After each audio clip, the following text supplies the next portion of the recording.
Yes! Hello, my beautiful friends. What an amazing day it is. We've got a lot of nervous people in Washington, D.C. and elsewhere. Anybody in the Epstein Maxwell orbit going to have an interesting weekend because we got news to attend to on that front.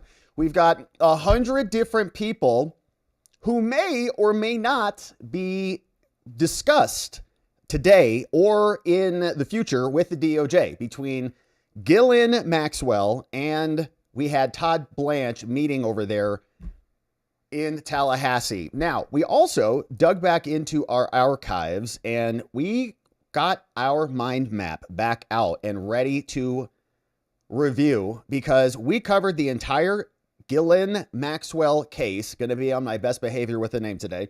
And we'll go through it in the context of who else could have been discussed today during the meeting between Todd and Ghislaine Maxwell. And so we've got a lot of stuff and possibilities where this could go, but we'll refresh our recollection on this entire case because the president was also asked about this today, asked about a pardon for Maxwell because the reporting is showing that that's what they're looking for from her. If we're going to start talking and assisting in indicting and implicating others, then Maxwell's going to want something for that. So we've got some reporting on what happened today.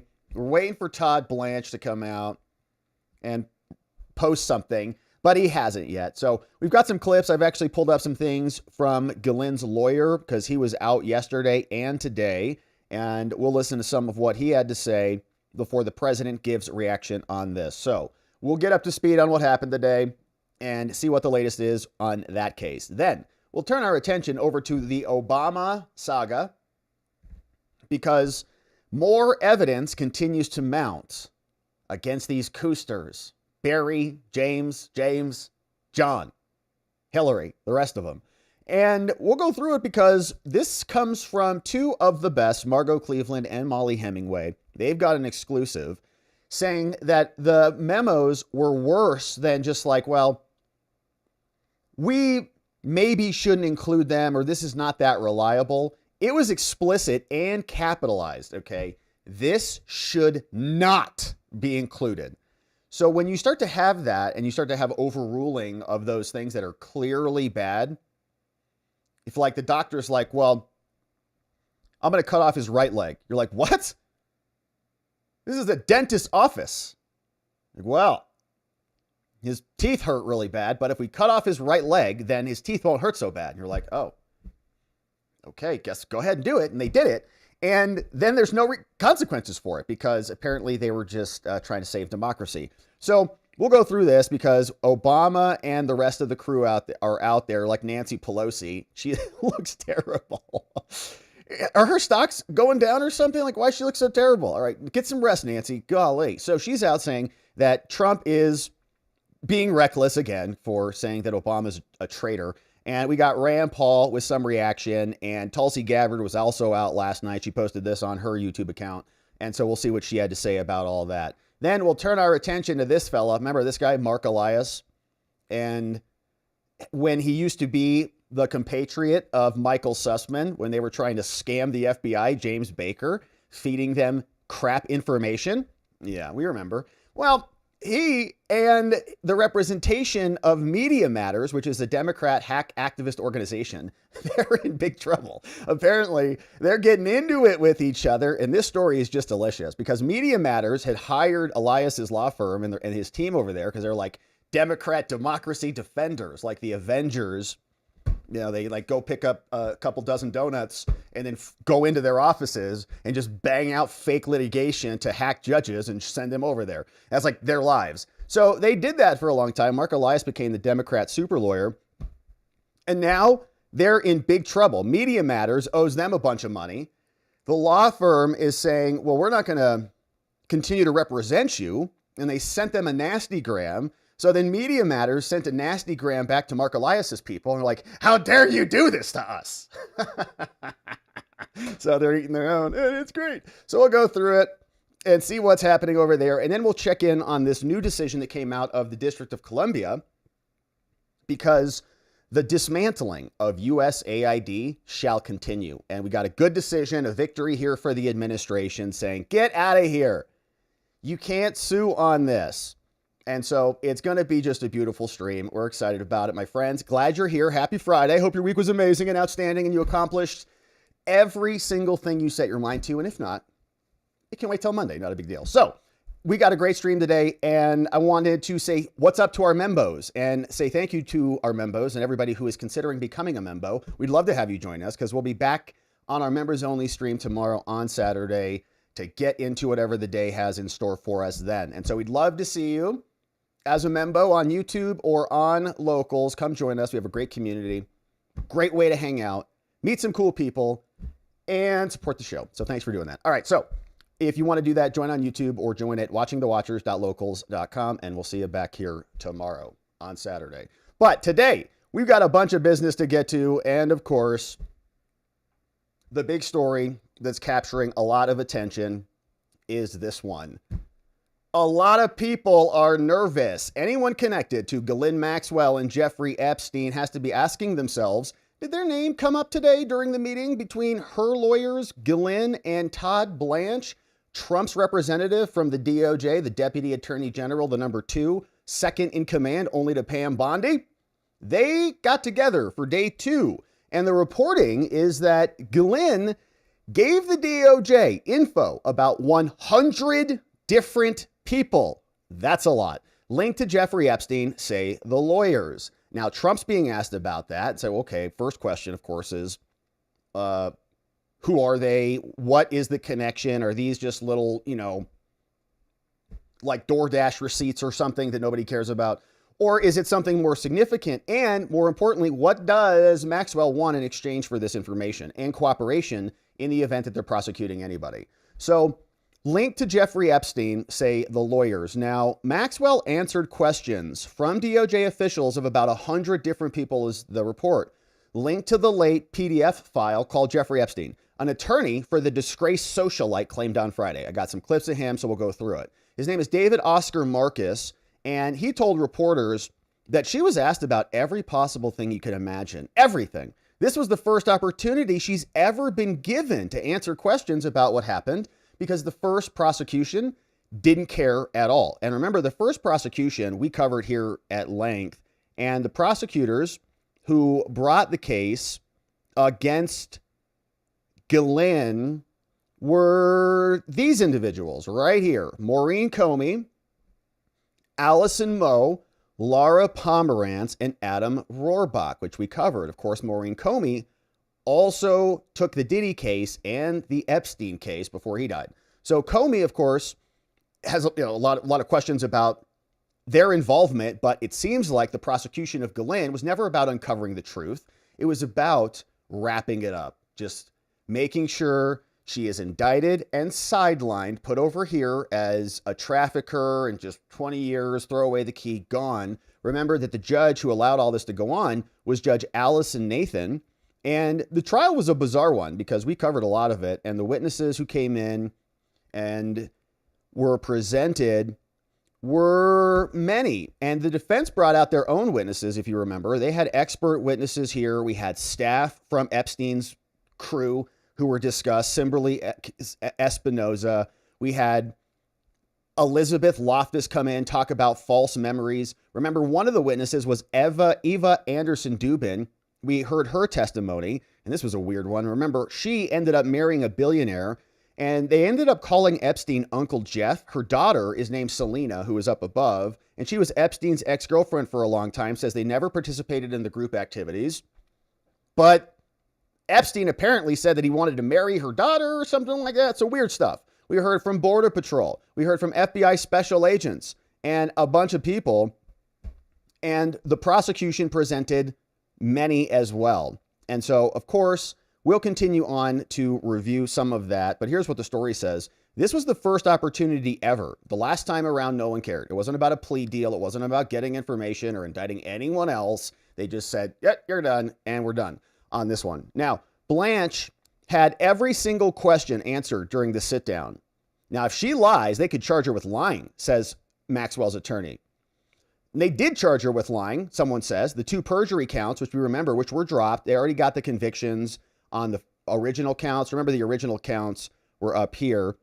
And counts 7 and 8 perjury were ultimately dismissed because they got her for 20 years on all of the other counts, essentially. And the question is, would they do that again? She's appealing her conviction and her sentencing. She says that the original plea deal that was written by this guy, Acosta, back in 2007 or so. Remember this original official, which was, we haven't looked at this one in quite some time here. That was Jeffrey Berman. Here, Acosta. There he is. Boom. Non-prosecution agreement. You remember that. And in the non-prosecution agreement that came out from Acosta, these were the named co-conspirators who all were protected in that indictment. We did not see anything from Ghislaine in there by name, but these are other people who were protected by that original non-prosecution agreement. Nadia Marcinkova, Leslie Groff, Adriana Ross, Sarah Kellen. And they all worked for Epstein. And one of many. She was 40. She had a Rolodex of women, this girl, Sarah Kellen, who gave massages. She flew hundreds of times on his private jet, the Lolita Express. The victim is Sarah Ransom, claimed that Sarah Kellen, showed me how to please Jeffrey, says some of the victims, right? Kellen last year said, I'm no monster. I'm a victim too. I was AR'd and abused weekly. But she was a named co-conspirator in the original agreement. Of course, we got Prince Andrew. We got Alan Dershowitz, who was caught up in a lot of this. Lawyers came out. And so all of these people are now having to revisit a lot of this, okay, reopening this. And remember the pilots, too. We also looked at a lot of the photos. The pilots, questions about them. Lawrence Paul Visosky Jr. And they were asked questions, but not a lot. Remember, he came out and he said during the direct exam, Maureen Comey came out.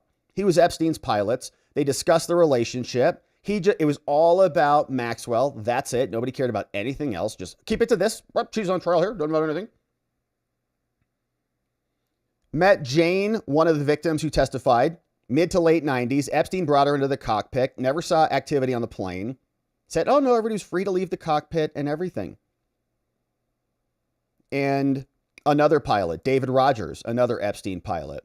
We had Epstein employees. We had these detectives. We had the Palm Beach police. We had photos inside Epstein's residence in Palm Beach. Remember inside there? And they told us that he had even recorded footage of all sorts of things. And suddenly we get just 300 gigabytes of data. That's all we've got, according to Pam Bondi's deep dive analysis. We had Juan, the housekeeper, there. Remember, he told us about the house manual. Rich people have like manuals for their houses. They're like, we have so many chores to do, so we need somebody to manage this. So they write a manual, and the manual, as we reviewed, it contained instructions on how the house literally works. This was Epstein's entire cleaning schedule, right? So the help, all of Hunter Biden's illegal aliens or whatever who does this work, says bedroom cleaning, office supplies, more. And remember, part of this, look at these instructions. If you're going to talk to Maxwell, you say, yes, of course, Miss Maxwell, with pleasure. It is no trouble at all, Miss Maxwell. You are quite right, Miss Maxwell. I have no idea, but I will find out immediately. All those things.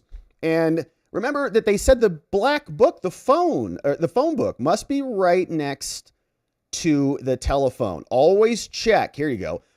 A copy of Mr. Epstein and Miss Maxwell's telephone directories, which some people are calling an Epstein list, which is just a telephone directory, must be placed to the right of each telephone, except for the guest rooms. Don't give them our phone book. Okay, so back then, right, this is 2005, they need the phone book there so they can dial the numbers. They're not walking around with iPhones. So we heard all of that testimony. We went into the New York property. We saw Epstein with runway photos, aerial photos, all these other people, Maxwell and Kellen, who were facilitating this, who never got indicted. Janine Gill, Mar-a-Lago HR, apparently, Janine Gill testified in some capacity. So a lot was going on there. And now questions about what is happening. These were some of the victims. Remember, we heard from them. Jane was there. We had Matt who came in. We had Kate, Caroline, and Annie Farmer as the victims. I'm sure there are many, many more that Maureen Comey didn't care to investigate. and who Jeffrey Epstein abused. Remember, we saw Virginia Gouveia, who's now dead. Jennifer Callan. We had Jennifer Araz. We had Teresa Helm. And of course, this was the black book that came out at the time. And this was the so-called list. But as we heard, this was the phone book that was placed by the bedroom. So you look in here, and there's a bunch of names in here, and we've gone through this many times before. So I guess everybody in this phone book now is asking themselves, am I one of 100? Dun, dun, dun. Hopefully not, is what they're thinking. And so lots of names in here. And of course, people have gone through them extensively and made some conclusions from them. But we also saw this woman came in, talked about grooming. There were 5 steps to it. They just were working these women through them. They had a whole assembly line of them, and they were digging into it extensively. So will we hear more about the meeting? Let's see what is being reported. We had the Daily Mail say the following. Ghislaine was also spotted returning to prison with a box of materials after she was grilled by Trump's Todd Blanche. That was yesterday. And I have a clip of that because here is the video from CNN. They captured it, and here's what it looked like. This is video of Maxwell returning to prison just moments after meeting with Trump's deputy attorney general. And you can see her there. Actually, if you look closely, she's carrying a box of material. Now, Maxwell's attorney says she was forthcoming with every question that Trump's team threw at her today.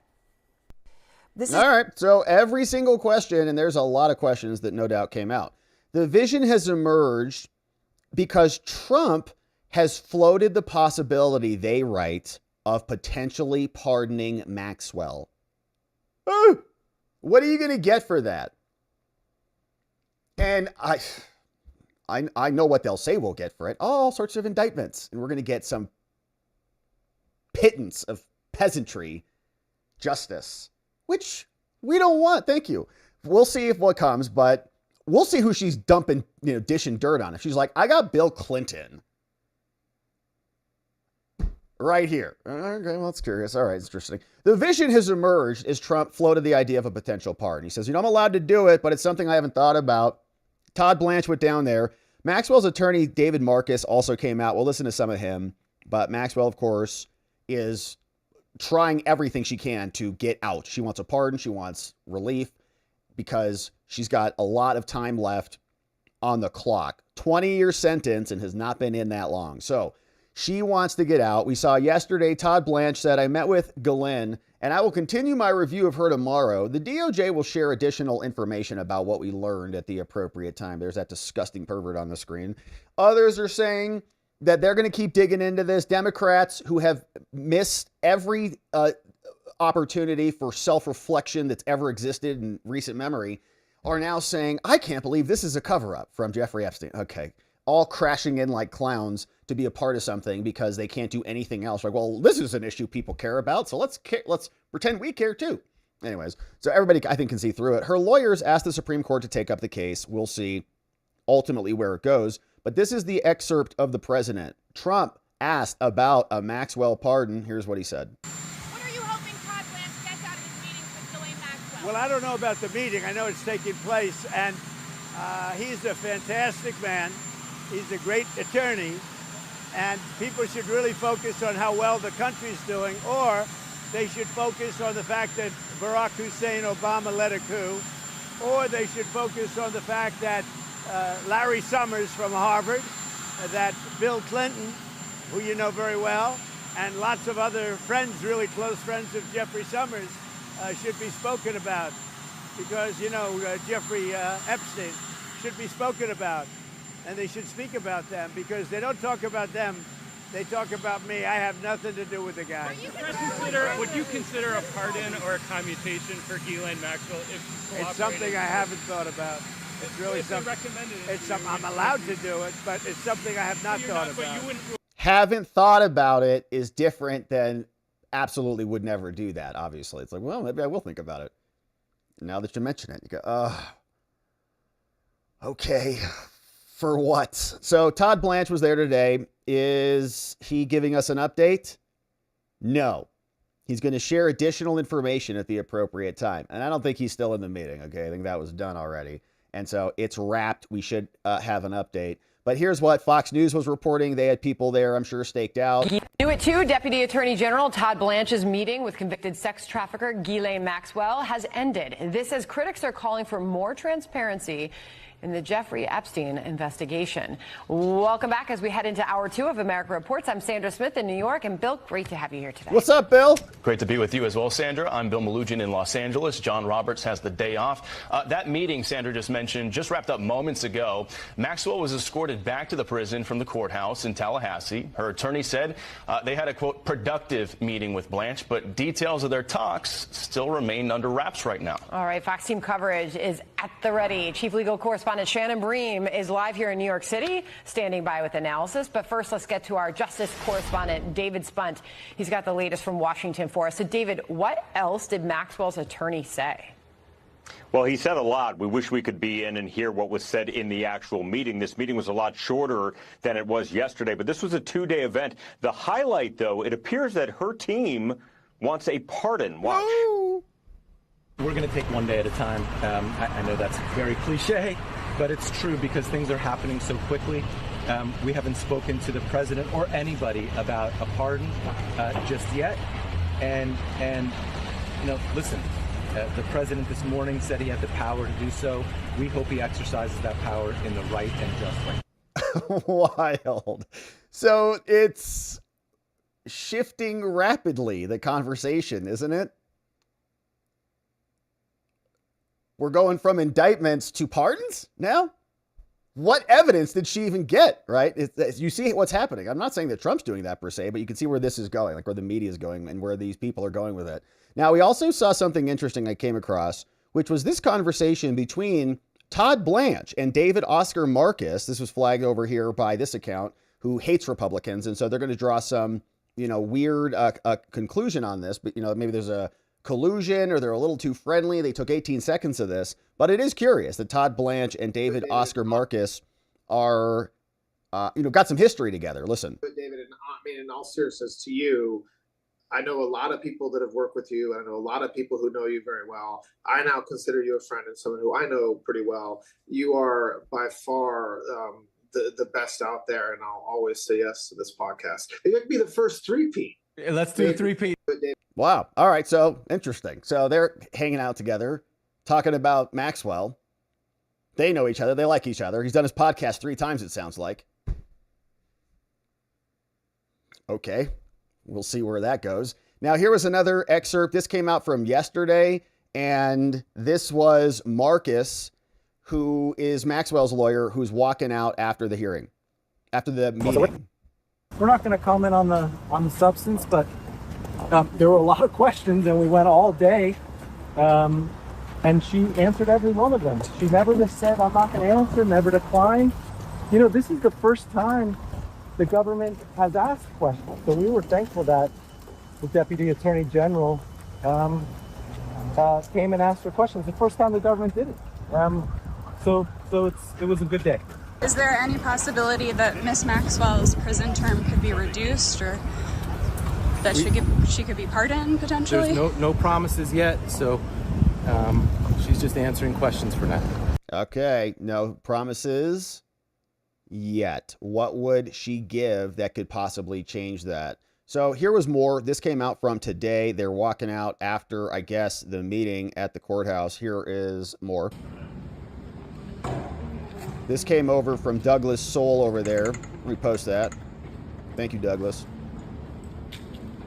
A lot of the news entities out there, so we appreciate people who actually post the full videos, okay? A lot of these news entities, like you see all these people, they'll just post clips. They got the full video, but they won't post the full thing. They'll just go back for their little report, cut out 30 seconds of it, so you can't really hear much of anything. So we appreciate the journos who actually post all this stuff. And so here's a little bit more of this.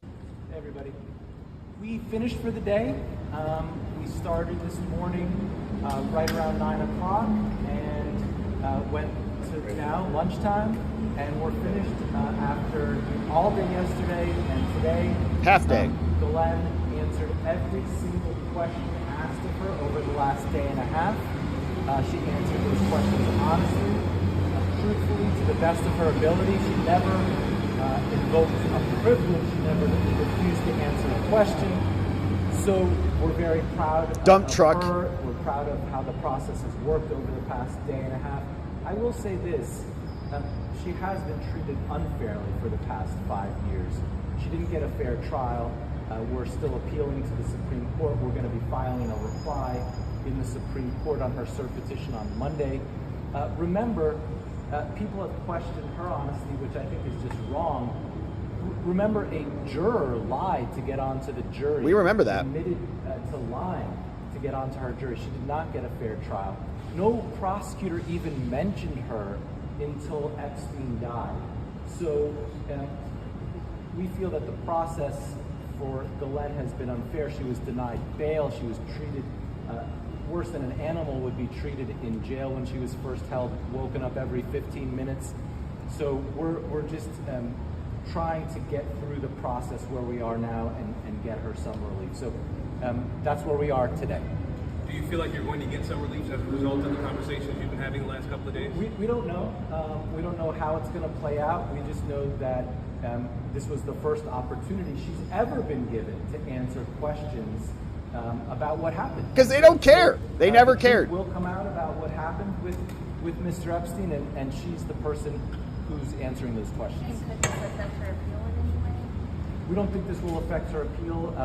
We're appealing on a very important ground, which is the government at the time promised her that, promised Jeffrey Epstein that any potential co-conspirators would not be prosecuted. And so she deserves that promise. And I'm surprised. I don't think President Trump knows that the Justice Department took the position that that promise should not be upheld. President Trump is the ultimate deal maker. He knows that a promise made on behalf of the government should bind the government. Wow. And so we're hoping the Supreme Court. So, by the way, I think that was probably the intent of that document. Nobody was in those secret rooms where he got that smoking deal that Acosta gave to him, but the deal was ridiculous. Okay, nobody's ever seen anything like it, and so the idea that it would cover Ghislaine, I think, is completely appropriate because it says, all other co-conspirators. Why would you even put that in there?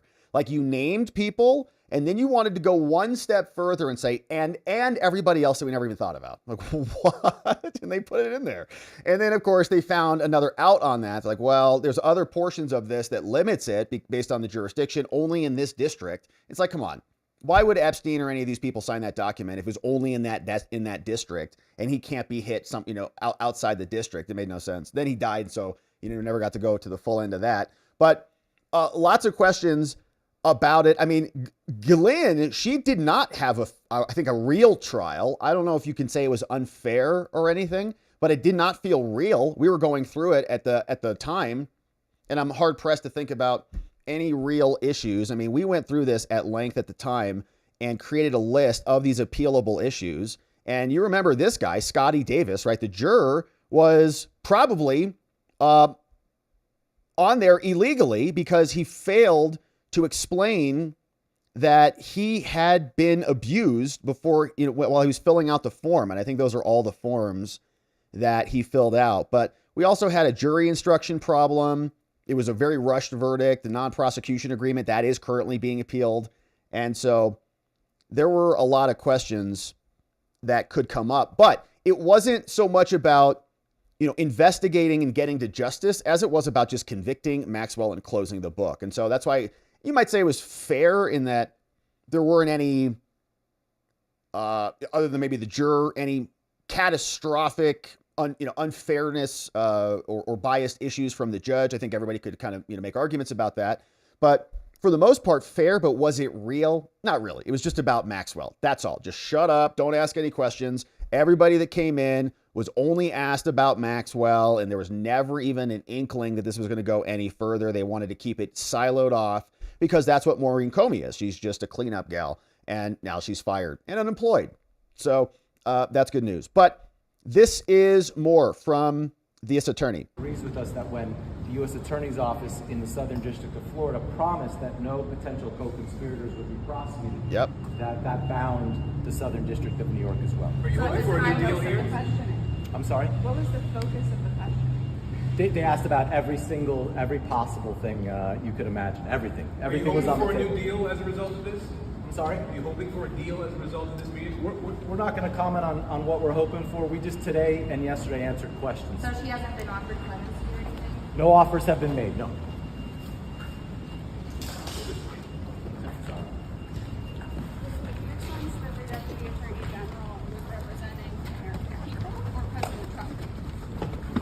The Deputy Attorney General is seeking the truth. He asked every possible question, and he was doing an amazing job. It wasn't a half an hour question and answer. He questioned her for a day and a half.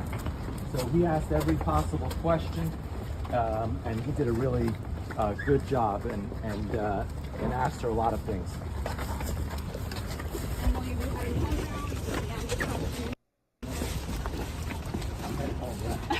That's it. You guys aren't working over the weekend? No, we're not working over the weekend. They're done for the day. David, the president today, he has the power to pardon Ghislaine Maxwell.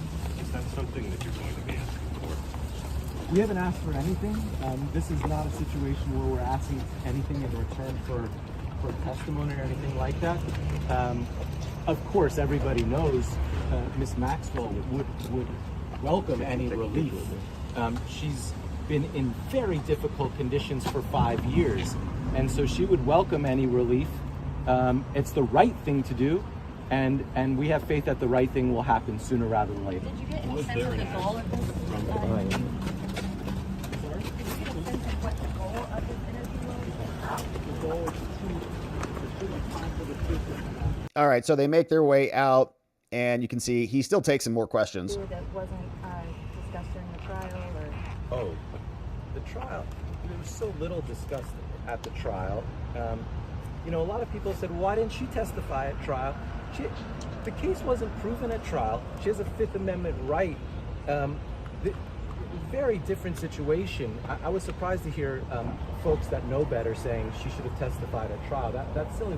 When the government doesn't prove their case, you don't testify.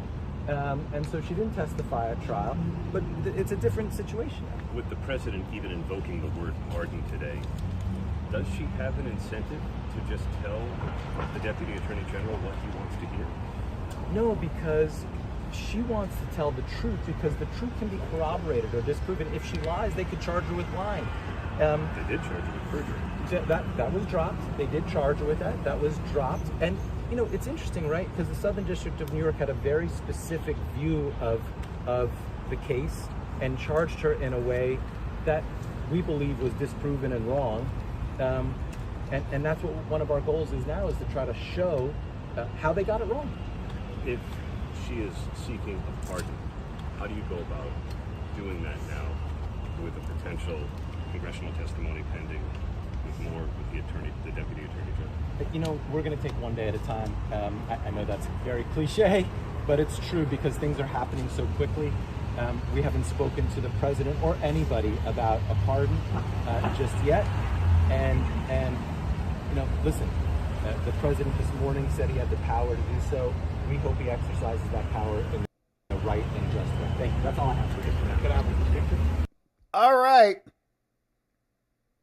So they're talking about it, and it is probably something that is being floated. Okay, like they're talking because there's an opening.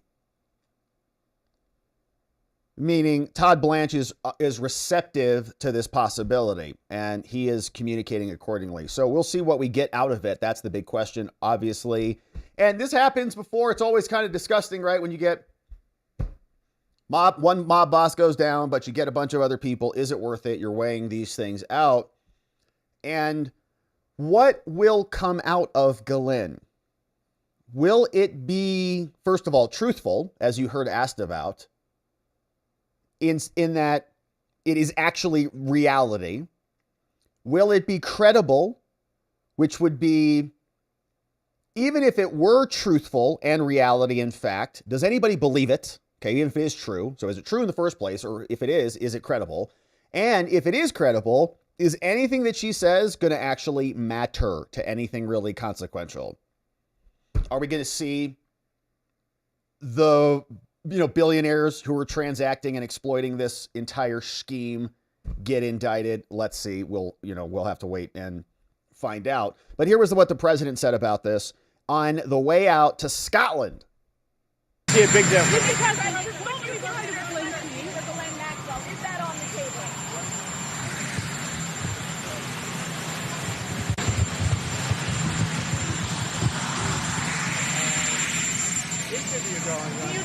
Todd Blanche is a great gentleman. He's a great man.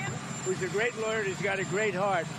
But he's over there now. I don't know exactly what's happening, but I certainly can't talk about pardons. Can you trust what she's telling him? She's a convicted trafficker who's eager to get out of prison. Well, he's a professional lawyer. I think he's been through things like this before. But you should focus on Clinton. You should focus on the president of Harvard, the former president of Harvard. You should focus on some of the hedge fund guys. I'll give you a list. These guys lived with Jeffrey Epstein. I sure as hell didn't. Thank you very much. Mr. President, this is only part of the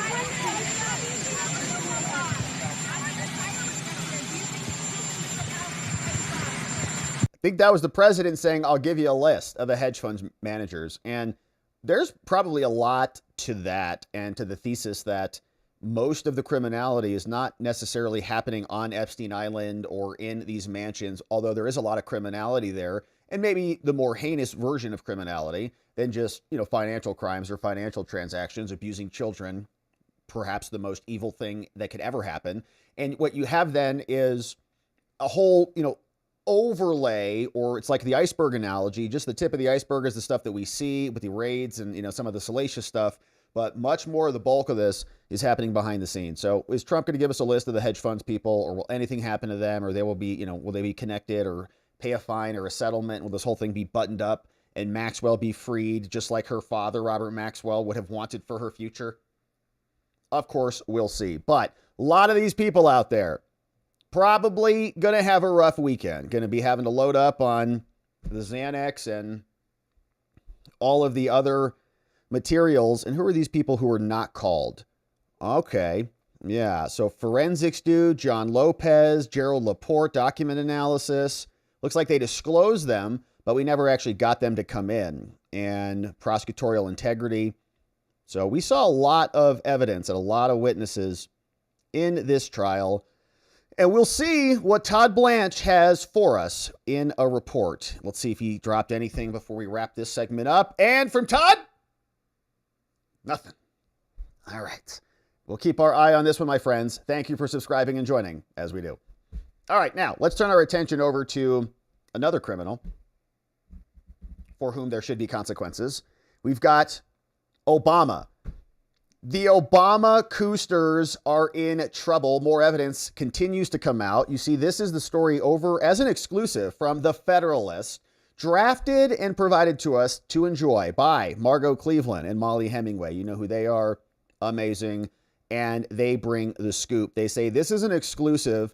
And as bad as all of the revelations have been, showing that Obama was in the meeting, we saw a number of different reports and documents released from Tulsi Gabbard, the director of national intelligence, saying, requested by the president, per the president's orders, per the president's request. Obama wanted to do it. They pulled the brief off his desk.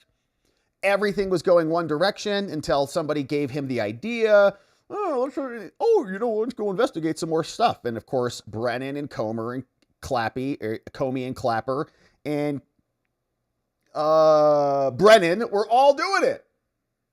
Happy to oblige. But here's what the report says. They got some records exclusively to The Federalist, and it shows things are even worse than we thought. Previous government investigations into this hoax dryly described the opposition to including this stuff in the report as, we have somebody expressed concern about it. We shouldn't put that material in there, which of course was the Steele dossier, Hillary Clinton campaign propaganda that the CIA, John Brennan, tucked away in a little appendix somewhere so that nobody could really see it or look at it and care. And then once they revealed it, it's like, oh my gosh, that was super top secret. And it was evidence of Trump, and it was all a scam, right? He knew it was totally unreliable, but put it in there anyways.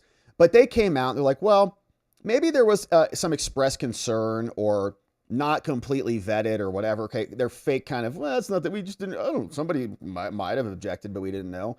Wrong. Records reviewed by the Federalist reveal career intelligence officials expressed outright shock at the poor quality of the reporting that the FBI, in this case, repeatedly being insisted was included in the assessment.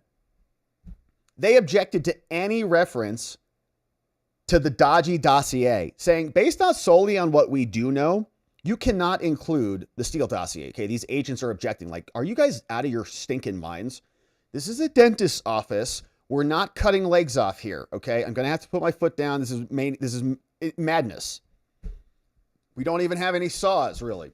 Based solely on what we do know now, somebody wrote, my bottom line is this. Unless the FBI is prepared to provide much better sourcing, I believe this should not, capitalized, whoa, be included in this paper. This analyst means business. One official wrote, caps and everything, see? Noting that the document had not been formally issued as an FBI product, saying it suffered from poor source tradecraft, caps.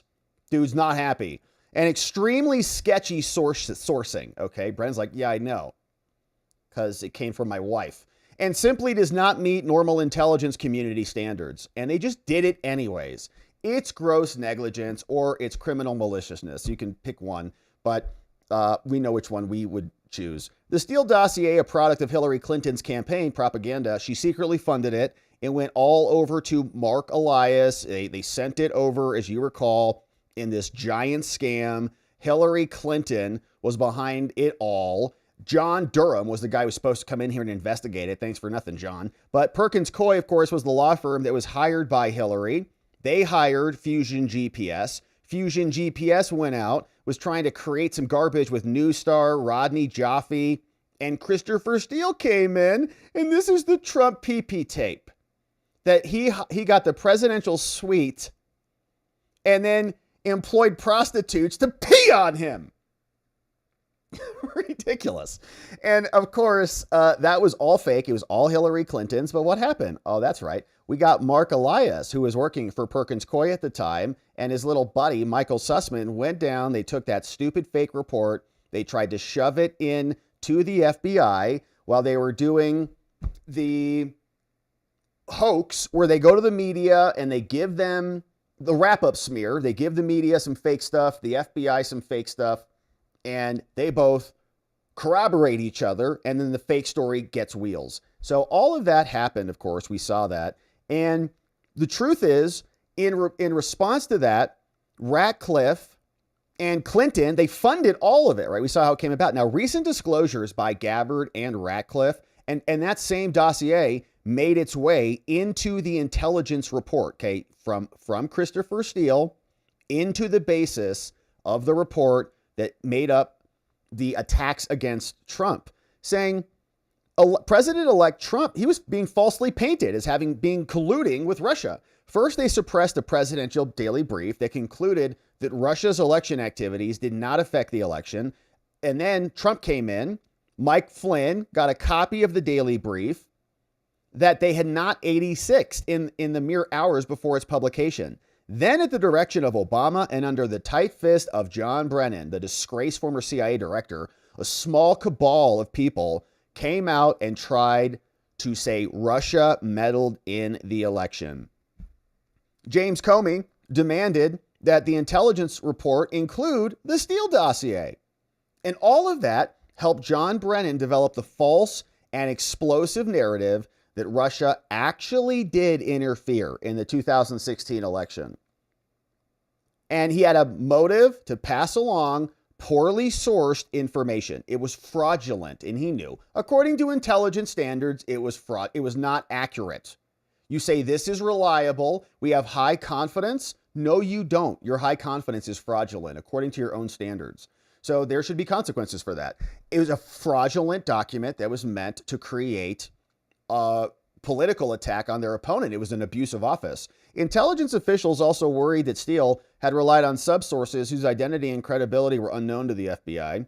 The whole thing was a sham. We read through the documents in a lot of detail over on Wednesday. And so shout out to Molly Hemingway and Margot Cleveland for bringing this to our attention, saying it's even worse. Okay, there were strong objections. Guys writing all capitals. Don't include that. They did it anyways because they're maniacs. Now, Hans Monkey, who wrote a great book called Swift Boating America, which explains all of this in great detail. I just got a hard copy. Big shout out, he says, to this person, Andre Tellez Hanko, in light of Tulsi Gabbard's stunning revelation that Brennan relied on fake Ukrainian intel, as we also discovered. It was the Ukrainians who said Trump's colluding with the Russians so they could seed this narrative against Russia. Way back then, to prop up his fraudulent Russia collusion narrative. Now, at the time, Andre was a diplomat at the Ukrainian embassy in D.C., and he was in the room in January 2016 when CIA whistleblower Sia Morella and Obama operatives told Ukrainian officials to start generating dirt linking Trump to Manafort and to Russia. Now, before Trump was even inaugurated, this guy came forward to spill the beans on the collusion between Obama and the Ukrainians to smear Trump. Now, he has now been fully vindicated, okay? The malicious sanctions imposed on him by Pompeo and Mnuchin smeared him as Russian disinformation. All of these things should be lifted immediately. He was telling the truth, and the record is clear. It was the Ukrainians, okay? The same people who are trying to do a new operation right now. Russia, faking it against Trump because they didn't want him to be elected, because they wanted Hillary and the NATO maniacs to continue marching on into in nuclear war. This guy, Andre, who worked as a political officer in the Ukrainian embassy, said she instructed him to help research connections between everybody. And now this person is a political consultant in Kyiv.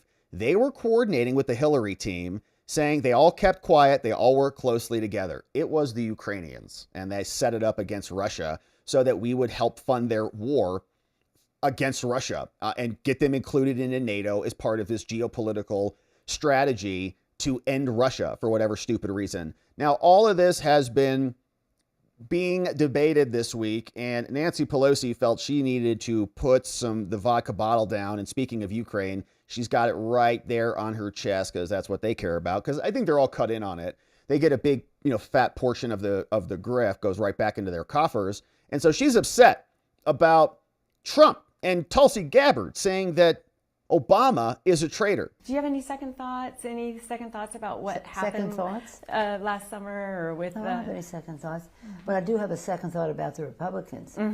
If they want to measure mental acuity or sanity, they ought to look to their own president, because the president of the United States, who was asked one question and answers by saying President Obama is guilty of treason. Yeah, he's not of sane mind. What? Sounds pretty sane to me. But, no, we read the documents there, Nancy. Did you read those? I have no second thoughts. I think that he was a great president. He accomplished remarkable things. Like what? In a 2-year period where we had the majority, he had accomplishments that... What? Name one. Were seen in the same light as LBJ and Franklin Roosevelt. He didn't have as long a tenure as they did, but he had the quality... What? Like what? Of legislation, make a difference in people's lives. It's unfortunate. Name one. It went down this path, but I think that history will treat him well because he did great things for our country. A super patriot, loved America, honored our Constitution. A big contrast to what we have now. No, he didn't do any of those things, Nancy. And you forced him out. Hunter Biden is big mad at you. He doesn't like you anymore because you said his father needs to go. So you don't even, I think, understand the context of your relationship with the Bidens. Maybe she does and just doesn't care. But she is upset. Trump is saying Obama is a traitor, even though she was arguably a co-conspirator in the entire operation, because she was in charge of the House a lot of the time and was one of the main advocates for Trump impeachment based on Russian phone call, Ukrainian phone calls, and all the weird setup that they were creating for Trump that was all fake. Now, we also heard this from Rand Paul. In the Senate, Senator Rand Paul explaining very clearly what the Democrats did and why there must be repercussions for all of the coosters and co-conspirators. You know, when we talk about elections and whether or not they're rigged or not, I don't think one party or another is particularly immune to this. There's still people who believe that the Daley machine and the mafia conspired in Cook County in 1960. There's some evidence of it. You know, it's a long-time American tradition, you know, for both parties to question the other party in elections. I will say that in 2016, when Donald Trump won the first time, you know, Hillary Clinton, to this day, says that he was an illegitimate president. Jimmy Carter said he was illegitimate. From the very beginning, they tried to delegitimize Trump. So I would say it's no different. And in fact, if we're going to criticize Donald Trump for questioning the 2020 election, we should be equally critical of Hillary Clinton for questioning the 2016 election. The quotes are legion. I mean, dozens and dozens of quotes, dozens and dozens of interviews. Hillary Clinton to this day is unrepentant in this, but it's worse than that. That's just sort of an opinion. What they ended up doing is using the apparatus of government to try to delegitimize Trump. They used the apparatus of government to spread something that was a falsehood, that the Russians got the election for Donald Trump. He wasn't deserving. The people didn't vote for him. The Russians did this. But it turns out that all of the intelligence reports saying the Russians, of course they try to meddle. They meddle every time in all of our elections. But it was judged to be insignificant and not consequential until it wasn't. Until all of a sudden someone at the top of the intelligence community decided, oh, well, yeah, we think Donald Trump's illegitimate. We're going to spread this throughout government. And there basically was a conspiracy using government and using the power of the intel agencies. So for people who complain, Donald Trump complained about the 2020 election, my goodness, the Obama administration planted misinformation throughout government purposely. They planted it in lots of different places. At one point, John Brennan is asked the question by the analyst that he has selected, this information, sir, this dossier, this Steele dossier is opposition research, and it is unchecked. It is unverified.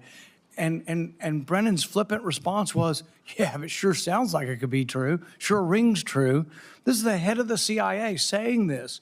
They got together and really cooked up something to delegitimize. So I really am not that interested in hearing, oh, Donald Trump says it, and will you admit the election wasn't rigged? There's a great book on this. It's called Rigged by Molly Hemingway, and in it she goes through in great detail the Democrats' disregard. You know, does anybody remember the Democrats voted against seating electors? You know, the whole January 6th stuff, they say, oh, this is unprecedented. Republicans aren't seating the electors. Now, look, I voted to seat the electors. I thought the argument wasn't a valid argument. But the thing is, Democrats, including one of the ones who worked, Raskin, to impeach the president, he voted not to seat the electors in 2016 because he thought the election was rigged. So for goodness sakes, let's put this to rest. Both parties have accused each other of malfeasance. Both parties have accused the elections of being rigged. And let's just try to move forward. We'll move forward after there are indictments. Thank you, Rand. Here's a little bit more. Tulsi Gabbard was on with Newsmax. When did you begin looking at these documents? Greta. Greta, I brought together kind of a special team of individuals, intelligence professionals, shortly after assuming this position that President Trump nominated me for as Director of National Intelligence. To look for the truth around these issues related to election integrity. This is something that I worked on a lot as a member of Congress. This is something of paramount importance, obviously, to President Trump, but really to the American people to have faith and trust in the integrity of our democratic republic. And so we've really spent the last few months since I've been on this job focused on finding the truth, very simply finding the truth to bring about transparency and accountability. So in the documents that we released last week and as well as this week, it really brings forward very clear evidence. And for those reporters who are running in different directions or not covering it all, to me, they've either read it and are afraid to tell the truth, or they haven't even read these documents at all, because anyone who is even moderately objective would read this and wonder, why is it that after the months leading up to the November 2016 election, the intelligence community assessed that over and over, Putin and Russia did not have either the intent or capability of impacting the outcome of the November 2016 election.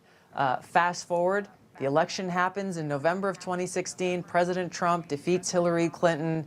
A few weeks later, in early December, still, the ODNI, then Obama's ODNI and Obama's FBI director, they went and briefed Congress in a classified briefing. And not once did they mention that Putin or Russia aspired to help Donald Trump get elected. This is all in the documents that we released. A few days later, however, there was a secret meeting that was called a National Security Council meeting with the national security principals and President Obama's senior cabinet members. And after that meeting, the Obama ODNI, James Clapper, his assistant, sent out a list of taskings for intelligence community leaders, saying, per the president's direction, the tasking was to develop a new intelligence community assessment that details how Moscow tried to meddle in the election in favor of Donald Trump. And they did it. And now the Obama people are working in overtime to prevent it from getting out. Daily Caller is reporting this, saying that Team Obama is quietly trying to stop Americans from hearing about this Russiagate revelation. And man, you're going to have to get all the media to be honest, which is going to be a tough thing to do. They're more than willing to cover up for their team. They did it for 4 years with Joe Biden. Here, Obama's former aides reportedly are hoping to cancel these unfolding revelations. That's according to an NBC report. DNI released a bunch of documents. Now Obama's allies hope the public never learns about them. This is according to NBC, which is saying that they are battling this. And the Daily Caller continues saying, the battle is now in play to play this even, to make sure that thoughts don't start to creep into more mainstream audiences, said one former Obama administration official. Yeah. The same Obama aide told NBC that they're counting on mainstream Republicans to listen to editorial boards like the Washington Post and those in Congress who say this is ridiculous. So we're fighting in the public arena, right? Now we're trying to create the energy to actually do something about it, because they're going to be fighting back against this. We did nothing wrong. Our coup was just a legitimate investigation. We're just morons, and we just couldn't figure out the truth on this. And so now exonerate us or excuse us from any repercussions. Now you can see they're complying. The Office of the Director of National Intelligence, after Tulsi Gabbard came out, and we paused here just to absorb the moment. We're like, gosh, we kind of remember the Jack Smith revelation, the indictments against the president being announced, Merrick Garland coming out announcing that they're going to appoint a special counsel right after Trump announced he's running again. Those are like pivotal moments in the news, in history, in the daily affairs.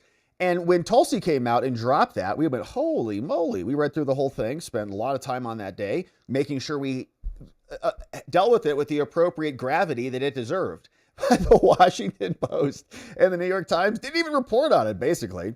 Front page, evidence of signal chat details about Hegseth. House panel is going to subpoena Epstein, anti-Trump story.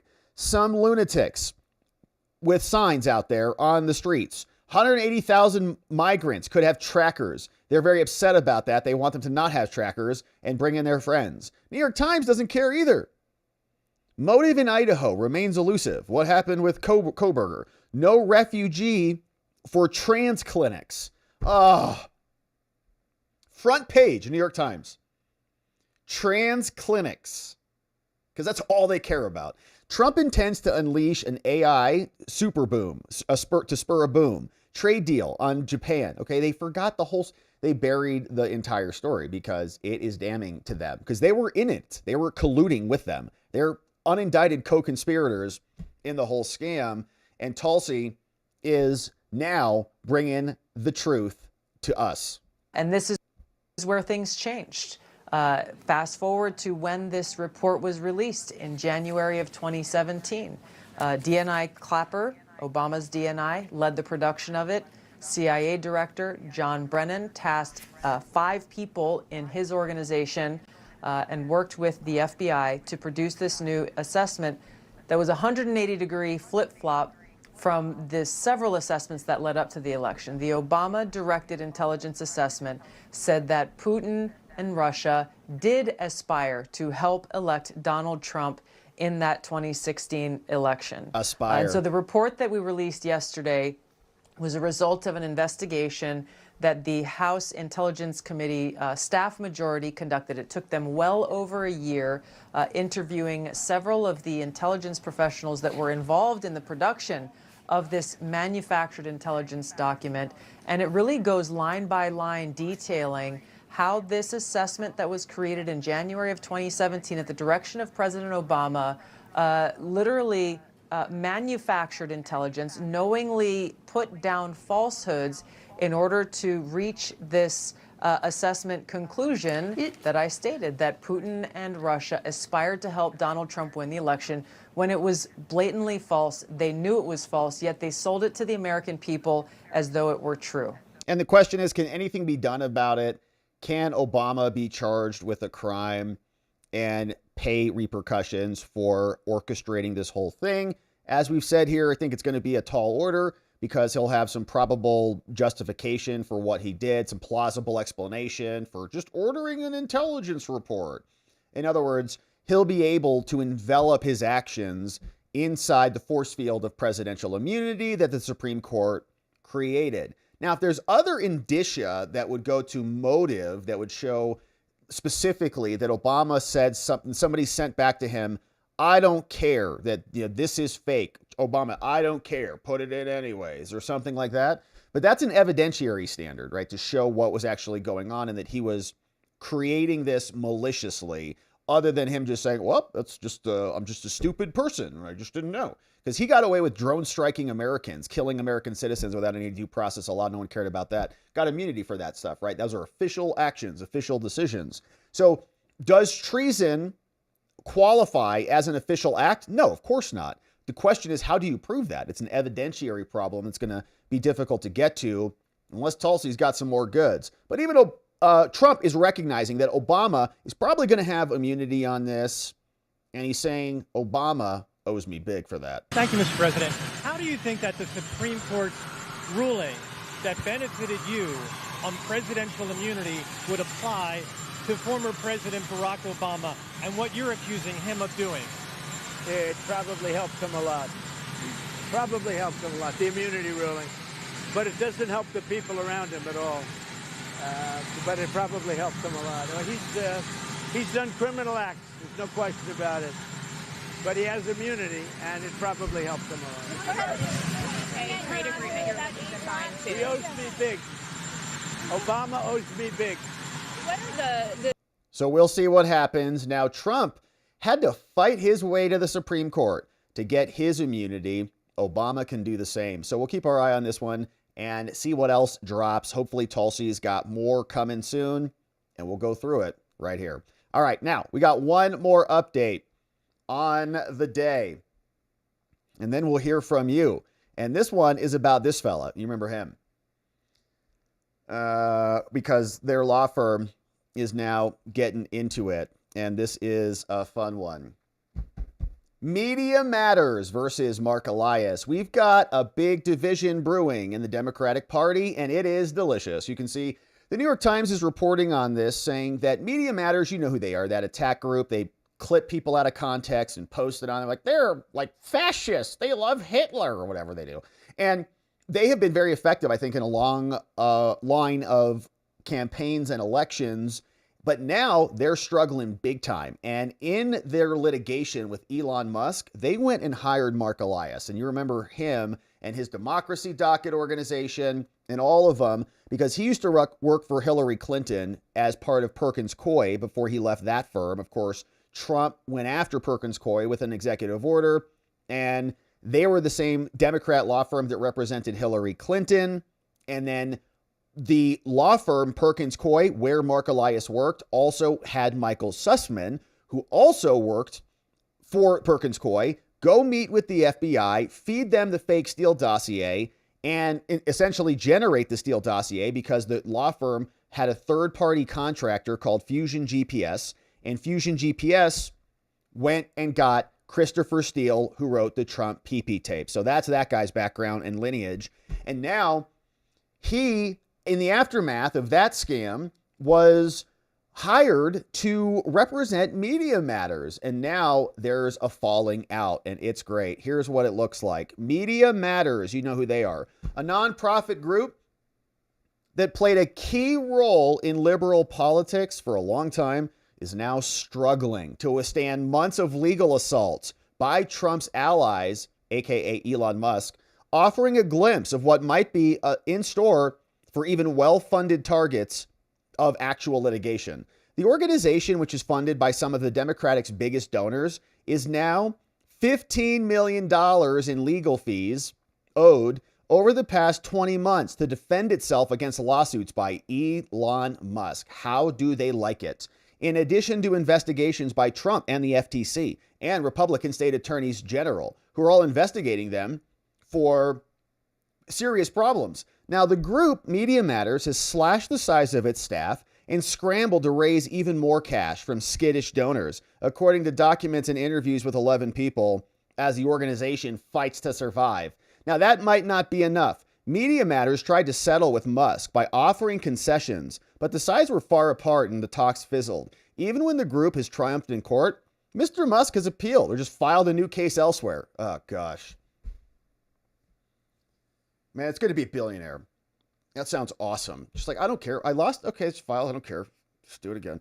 As the last resort, it is considered shuttering, according to interviews. Media Matters, bye-bye. Now, publicly, the group has said that it has no plans to close and that it is committed to defending itself. Unlike some major media entities that have recently caved, we're going to fight. We're going to continue to carry out our mission. All right, good luck. Even as the battle continues, Media Matters stands as an example of how legal warfare is a problem. Give me a break. They indicted Trump 4 times. They tried to throw him off the ballot. Then they tried to bankrupt him in Tishy's court.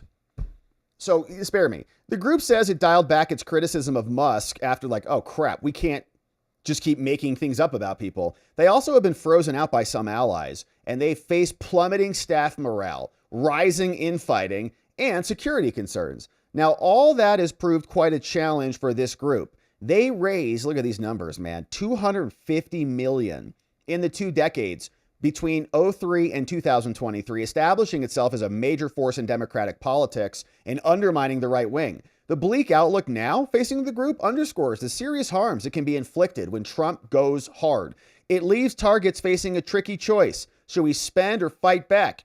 ABC News and CBS News are settling, and law firms are also doing the same. In fact, when Harvard refused to comply, boom, $2.2 billion was withheld.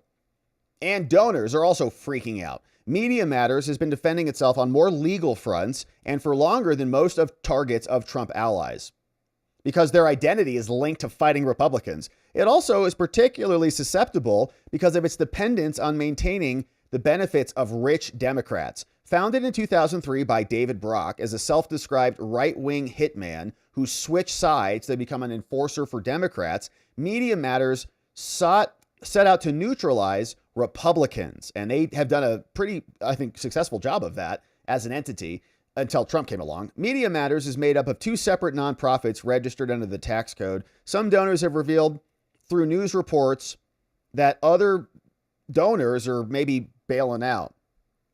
Now, the battle comes between Musk. Musk purchased Twitter and had begun removing content. They zoomed in on him. In November, Media Matters published a research piece showing that ads on X were anti-Semitic and pro-Nazi, but that was basically a fake story. The report, along with the post, contributed to an exodus. Then X sued and saying that they had manipulated the site, and they were doing something weird where they were just kind of like following one person, so it only show up in their feed and like blocking things and like, weird, look what came across my feed. You're searching for Nazis without really searching for Nazis. So obviously. So in December, in a live stream, Musk said, we're going to sue him. And boom, he came after them. You remember that. We were like, oh, we'll see what happens. The suit was quickly followed by investigations. Media Matters also sued. And so this has been brewing. Now, this is where it gets good, because then we've got the lawyers who are now about to bail. And Mark Elias is saying, give me my money, or his law firm. Now, after Mr. Trump retook the White House, Brock was brought back into Media Matters. But he clashed, and now he's been sidelined. Some others involved in the group wanted it to consider declaring bankruptcy or just settle with Elon because he's going to obliterate us. X filed lawsuits even against them in other countries. He's like, I'll see you in Singapore. We'll see you in Ireland. And we'll just keep going. So we'll see you out there. In early February, frustrated by what some of Media Matters saw as the high cost and slow pace of their lawyers at the Elias Law Group. Okay. So they hired him. So he left Perkins Coie. He's like, I can make way more money on my own. So he leaves, starts his own firm. Media Matters hires him. Then Media Matters says his lawyers are crap, man. They stink over there. They're slow and they're expensive. They're idiots. The advocacy group began transitioning the X cases to different law firms. Okay. There's trouble in paradise and Democrat hellscapes. An Elias lawyer notified the group that it owed $4 million. They're like, oh, you're moving your cases to another law firm? We're not going to be billing you for those? Well, just so you know, we've done an accounting, Media Matters. Here's your invoice, $4 million. Huh? We understand, they said. Somebody wrote this. Ezra Reese, the chair of Mark Elias's political law group, he wrote in an email to Media Matters, two people, and their lead fundraiser. He says, well, talking about Elon, we understand this case has been and remains very difficult for everyone involved, as that was Musk's intention when he brought it. And so you owe $4 million, said Mr. Reese. But, we can wipe away about half of that $4 million of the unpaid as long as you give us $2.25 million within 1 week. We need 2.25 in 1 week, or if you do not want to make that payment plan with us, said Mark Elias's law firm towards Media Matters, which is great. Reese wrote his firm would expect full payment of the original amount, which would be $4 million. So 2.25 or else it's 4. You got 1 week to decide. Let us know. Or else we're going to go pens down, is what he wrote in quotes, and take steps to withdraw from the case by the end of the month. So now I'm wondering if Media Matters gave these emails to New York Times just so they could smear Mark Elias or, rub his nose in it. And they said, we're going to go pens down. Now, the ultimatum did not sit well inside Media Matters. Somebody, Miss Bonner, responded to Mark Elias's team. She wrote this with 2 exclamation points. Miss Bonner's not happy. Says, you must be kidding. This is how you treat people who have been clients for 16 years and are friends? Yeah, it's Democrats, man. They're lunatics. They'll throw their grandmother out. If she's like, well, she's not wearing a mask. We're like, she's your mother. Yeah, but she could be infected. Like, and so she has to go over the bridge, and they just throw her right over the bridge. They're Democrats. They don't care. They're lunatics. So Mark Elias is like, you're dead to me. Give me my money or else. In a statement to the New York Times, Mark Elias's law firm, so somebody leaked the emails to the Times. They reached out to Mark's people. Mark Reese defended the firm's work. He says, we're great lawyers. We're not slow and dumb. We helped with a lot of matters, including efforts to shut down the state attorney's things. And these are victories. And they're going to help Media Matters stand up to the right wing. Now, while Elias Law Group continued to represent Media Matters, the advocacy group shifted much of its defense to other law firms. The new legal team in April worked to reach a settlement with X's lawyers. X demanded they retract their report, pay X all the money left in the group's bank account, and shut down. That's great. Yeah, no, we're happy to settle with you. You want to hear our terms? Perfect. Full retraction, every single dollar you have, and then a total dissolution of your business entity. How's that for a settlement? Let us know what you think. We'll be here. Media Matters proposed explaining its methodology in its report, saying, well, how about we just explain ourselves? We don't care about your explanation. Close up now. In May, The FTC launched an investigation into whether media, man, Elon is pissed. That is great. Into whether Media Matters and roughly a dozen other watchdog groups illegally colluded to dissuade companies. Man, I feel that, man. I get so tired of all the anti-Semitism crap. It's like everybody's anti-Semitic. Okay, blah, blah, blah, blah. And so Elon, they call him anti-Semitic. He's going to bankrupt your whole company. You're just gone. So thanks for that. What'd you call me? You're dead now. You're gone. It's over. So it's just like, could you imagine doing that? Oh, beautiful thing. I love this country. Inside Media Matters, the FTC investigation was seen as an example of the Trump administration doing the bidding of Musk and blah, blah, blah. In June, Media Matters sued to halt, and now they're freaked. They've got a complete torrent of concern, threatening messages, which of course we never endorse and are criminal in most cases, requiring the group to hire an outside security firm. All that's not appropriate, but it's probably coming from Democrats, man. The memo, prepared for the group's lawyers and reviewed by the Times, indicated that allies of the group have pulled back communications. Nobody wants to work with them anymore. Mr. Mandel, in a meeting with Connecticut this spring, suggested people raising money for Media Matters should consider shutting down. They're all tainted. Yeah, maybe they should stop calling people anti-Semites and faking stories as they've been doing for years. And now the consequences are here and the chickens are coming home to roost. Now, simultaneously with all of this, we see the Democrats are losing even more funding and more court cases. This came down out of the District of Columbia. In the case of these USAID organizations against the president, American Foreign Service Association, meaningless. Personal Services Contractor Association, okay, meaningless. Entities set up to represent government bureaucrats. Here is what the judge said in another victory for the president. Across these two cases, 4 organizations sued. They said Trump can't dismantle USAID. 3 represent employees or contractors. The American Foreign Service represents foreign service members, so they've got basically unions. The American Federation of Government Employees represents USAID civil servants, and the PSA represents personal service contractors, okay? So 3 separate, basically, unions who are representing all of these government public civil servants, great, who say how important they are to all of our lives. The 4th organization is called Oxfam. It's a humanitarian group, and it sees its mission as combating global poverty, inequality, and injustice, which is just incredible. It's like, if that's your mission, you can just say you need billions of dollars because that's a big problem. Now, each organization alleges that the government's actions taken with respect violate the Constitution, and the court says, no, thanks for suing, but get out. We cannot reach the merits of any of your allegations because we don't have jurisdiction over you people. You can't just sue to stop an executive order from the president because your employees are going to get hurt. We lack jurisdiction over your claims. And so President Trump's motion to dismiss is granted. Tremendous victory. Now we know what USAID is. It's a now shuttered entity. And they have recently appropriated a bunch of funds. Rubio said, you're gone. Trump appointed Rubio as acting administrator. There was a reorganization.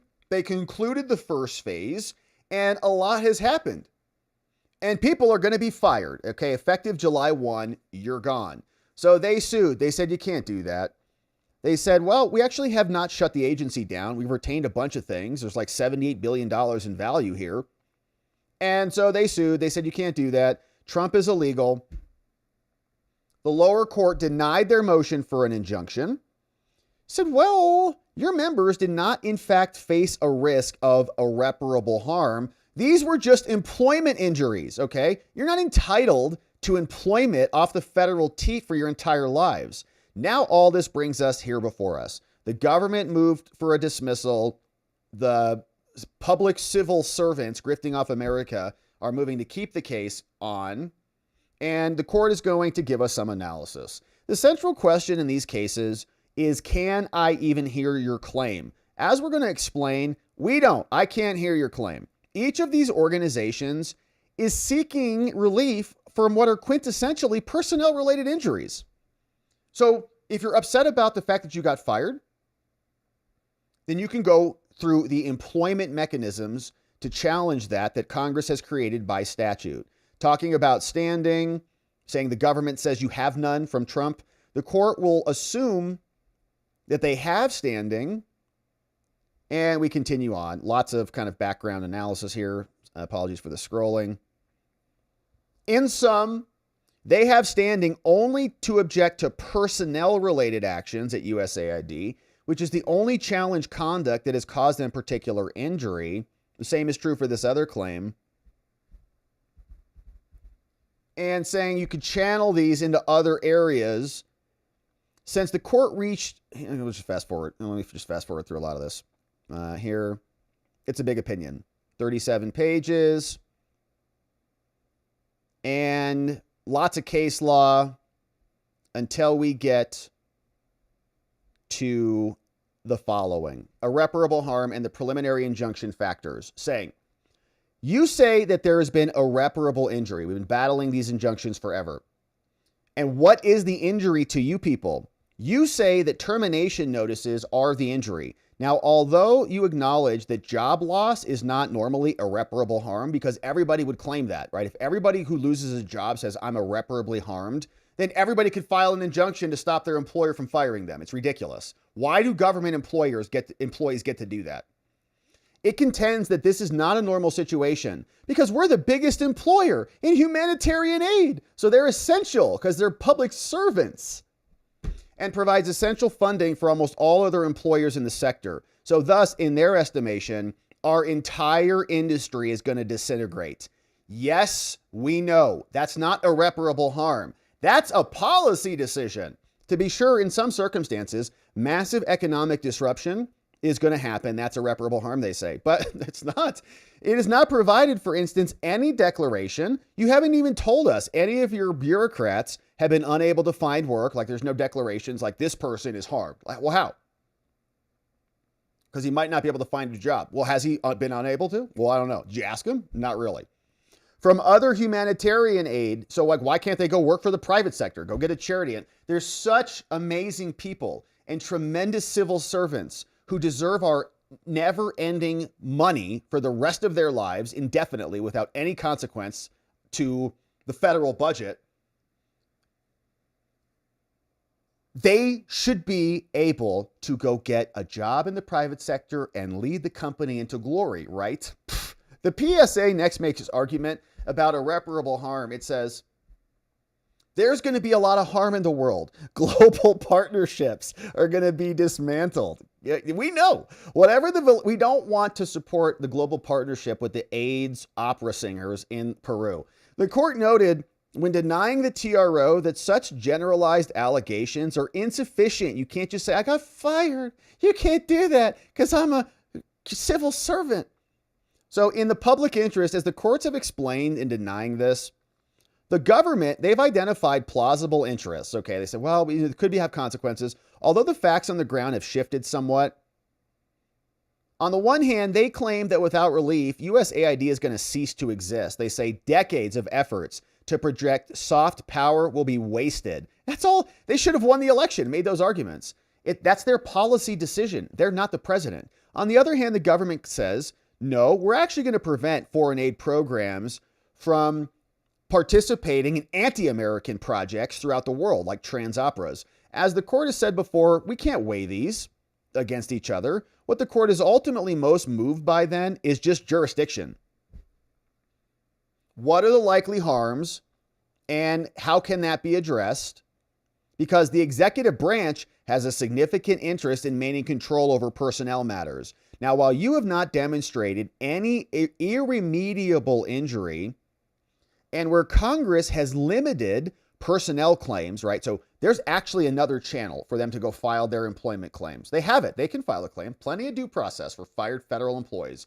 Go make your claim somewhere else, but stop suing to stop Trump from making policy changes that you're unhappy with. They even have Court of Federal Claims. Go over there.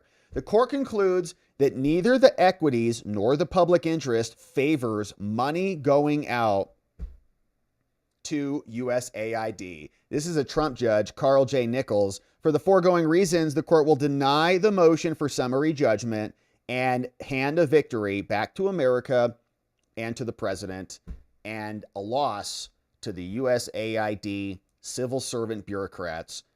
They can go find new jobs in the private sector and work on their trans operas there. All right, my friends, what a beautiful day it has been, and happy Friday. If you're just joining us, quick recap on what we covered, and then we'll hear from you on this. We got 100 different people apparently were discussed today, according to the New York Post and some other reports. Ghislaine Maxwell sat down with Todd Blanche. Let's see, Todd post anything today? Come on, Todd. Don't let us down. What do you think? Yes or no? And no. All right. So we talked about that. Nothing from Todd. Trump was talking about a pardon. Said hadn't thought about it, but not ruling it out. He didn't say that, but it's like, well, I haven't thought about it.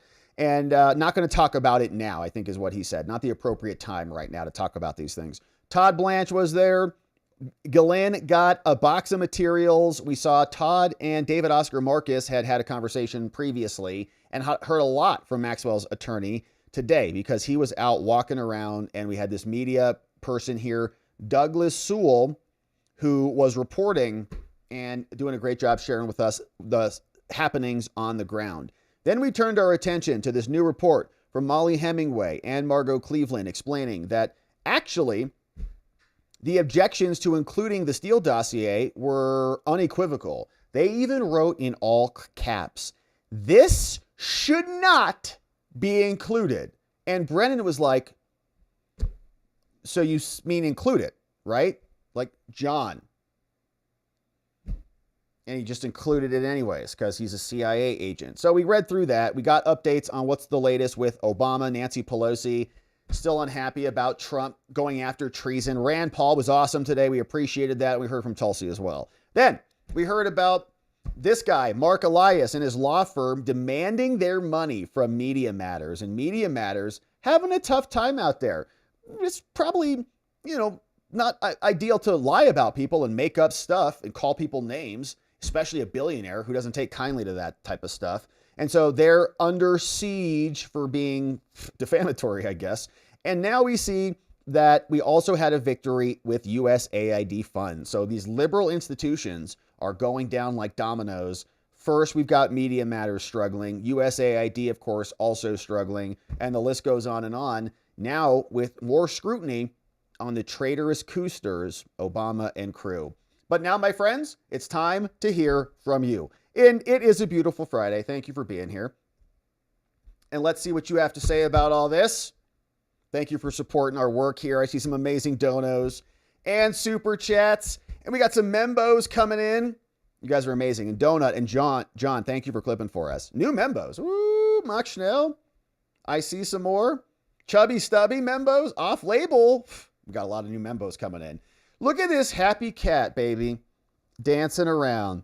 It's a little bit of that Friday feeling. It's a Friday feeling. What's up? Thank you for that. We got this one from Clark Blount. Clark, thank you for bringing in 5 new membos. Members, stick around. We're going to have an after party debrief on this Friday. See what you think about the show. Hang out for a minute and chill. But Clark, thank you for bringing in new friends. Darren DeJoy, Able Star Official is here. Black Kiss, welcome. Empowered, Stephen Hickman, all gifted membos, courtesy of Clark Blount, who might be Superman. We've got this one from Clark. Thank you, Clark. It's Bastille Day.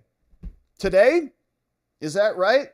Thank you, Clark, for that one. And thanks for being number 1 in the chat, my friend. That's awesome. Hey, Off Label Podcast. They're right next door at Off Label Podcast. Check them out. On Rumble, on YouTube, doing great streams over there. I don't know if they're streaming tonight. Eric Johnson, what's up? Night Watchman's coming in. Demon J, what's up? Nathan Ryan. Rachel Carr, Big Lou, what's up? Ladybug. Joe Dokes, Baby Cakes, and W. Ross, gifted membos, courtesy of Off Label Podcast in the house. And if they're streaming, we'll send you over there tonight. Hey, Chubby Stubby, a.k.a. CS in the house. Chubby, thank you for doing this. What a nice thing to see. Hey, 20 new membos coming in. Jen is here. Sarah, welcome. The Outlaw General Bacon, welcome, sir. Knitting Kitten, we got Vince Panel. James Jones is here. HC, what's up, Grump 80. Alyssa Lear, Daniel Hobbs, Polyphos. We got Gooshius Duck, David Ort, Aaron Hand, CL Museum, Tango Romeo's here. The Outlaw General Bacon is also saying what's up. Twins Mama, Cloud One Wolf Smiles, Storytime with Knuckles, Amory MCP, and Richard G. Gifted membos, courtesy of Chubby Stubby in the house, celebrating 2 years together. Thank you, Chubby. Man, that's amazing. 2 years. That's a long time. Time flies. Coming up on 3 babies. Carry the one, I think. Chubby, thank you for that. Thanks for bringing in 20 new membos too, my man. We'll see everybody in the after party and on the Saturday stream tomorrow. Clark Blount. You know, it's all for show until someone gets arrested. And yeah, there's going to be, I think, a mega backfire. Like if Epstein turns into Ghislaine getting pardoned and like some janitor going to jail who probably didn't do anything, you know, I'd be like, okay. Plus then nobody gets indicted under Obama and Brennan and the rest of them. Felix, I didn't want to think about it. Felix de la Cruz, what's going on? They really need to be asking themselves whether or not the Hillary team is coming after them. Yeah. You mean this entire group of people here in the Epstein saga? They're all a little nervous today. Look how many people. The mind map is like lagging. So this is like nothing. Okay, this is nothing. This is what we did for the Ghislaine trial. Like on the fly. And it's just the tip of the iceberg. This goes on, I'm sure, just indefinitely. I mean, which is why nobody wants to talk about it. Hey, Felix de la Cruz, Brennan looked really nervous on CNN. Don't know if it's because he may be indicted or hit by Hillary, by the Hillary team. Well, we were playing around with that hypothetical yesterday. You know, if you're going to, like, Hillary might be the most menacing of all of them. Like, they'll just take people out. They've got a long history of doing that. But I don't know, Brennan's probably capable of that too. We'll see. They're all probably, you know, all you need is one to flip, and you can start telling everybody that they're flipping. Clapper's going to flip. He is? Well, what's he going to say? Well, I better say something now. What's his story going to be? They're all talking. It's going to be great. And they're probably all freaked about it this weekend, as they should be. Mock Schnell, hey, 9 months as a membo. Happy birthday to our newest baby, my friends. Welcome, Mock Schnell's baby here with us. Well, look at that, Rob. We finally made a baby. It did. Took 9 months to do it, but we did it. And yes, Nancy's stocks are down, and she cannot use insider pressure anymore. From Mock Schnell. Happy birthday to us, Mock Schnell. Thanks for being here for 9 months, my man. That's a long time. And thank you for bringing in 20 new membos. Fermi Paradox, welcome. Dustin the Wind. Bruce Unks. We got Yoshi Mitsu. Joe Drum. Neurotic is here. C-Fabs. What's up, B-Dub? Marty Mart. Kiner's here. Michael Green. Liz Hodges. We got SKG. Semper Fi Gert. Jim Williams. Bruce the Superior. Enchiladas. Ken Jenkins. What's up, Adam K? Dave and Nelson. All gifted membos, courtesy of Mock Schnell. Thank you, Mock Schnell, and happy birthday to us. Uncle Bozy, I wonder if any investigators or reporters ever identified and questioned the house staff, the maids, the cooks, etc. If not, why not? They would know all the dirt. Well, the one guy I'm thinking of is just the house manager, this dude right here, Juan Patricio Alessi. Remember, we heard from him. Here's what he testified about. And he said something like, yeah, he was one of the first. He identified Jane, identified Ghislaine, identified topless women. He said there's hundreds of them. Identifies Virginia. Said Epstein got 3 massages a day. Said that he would clean up all their tools.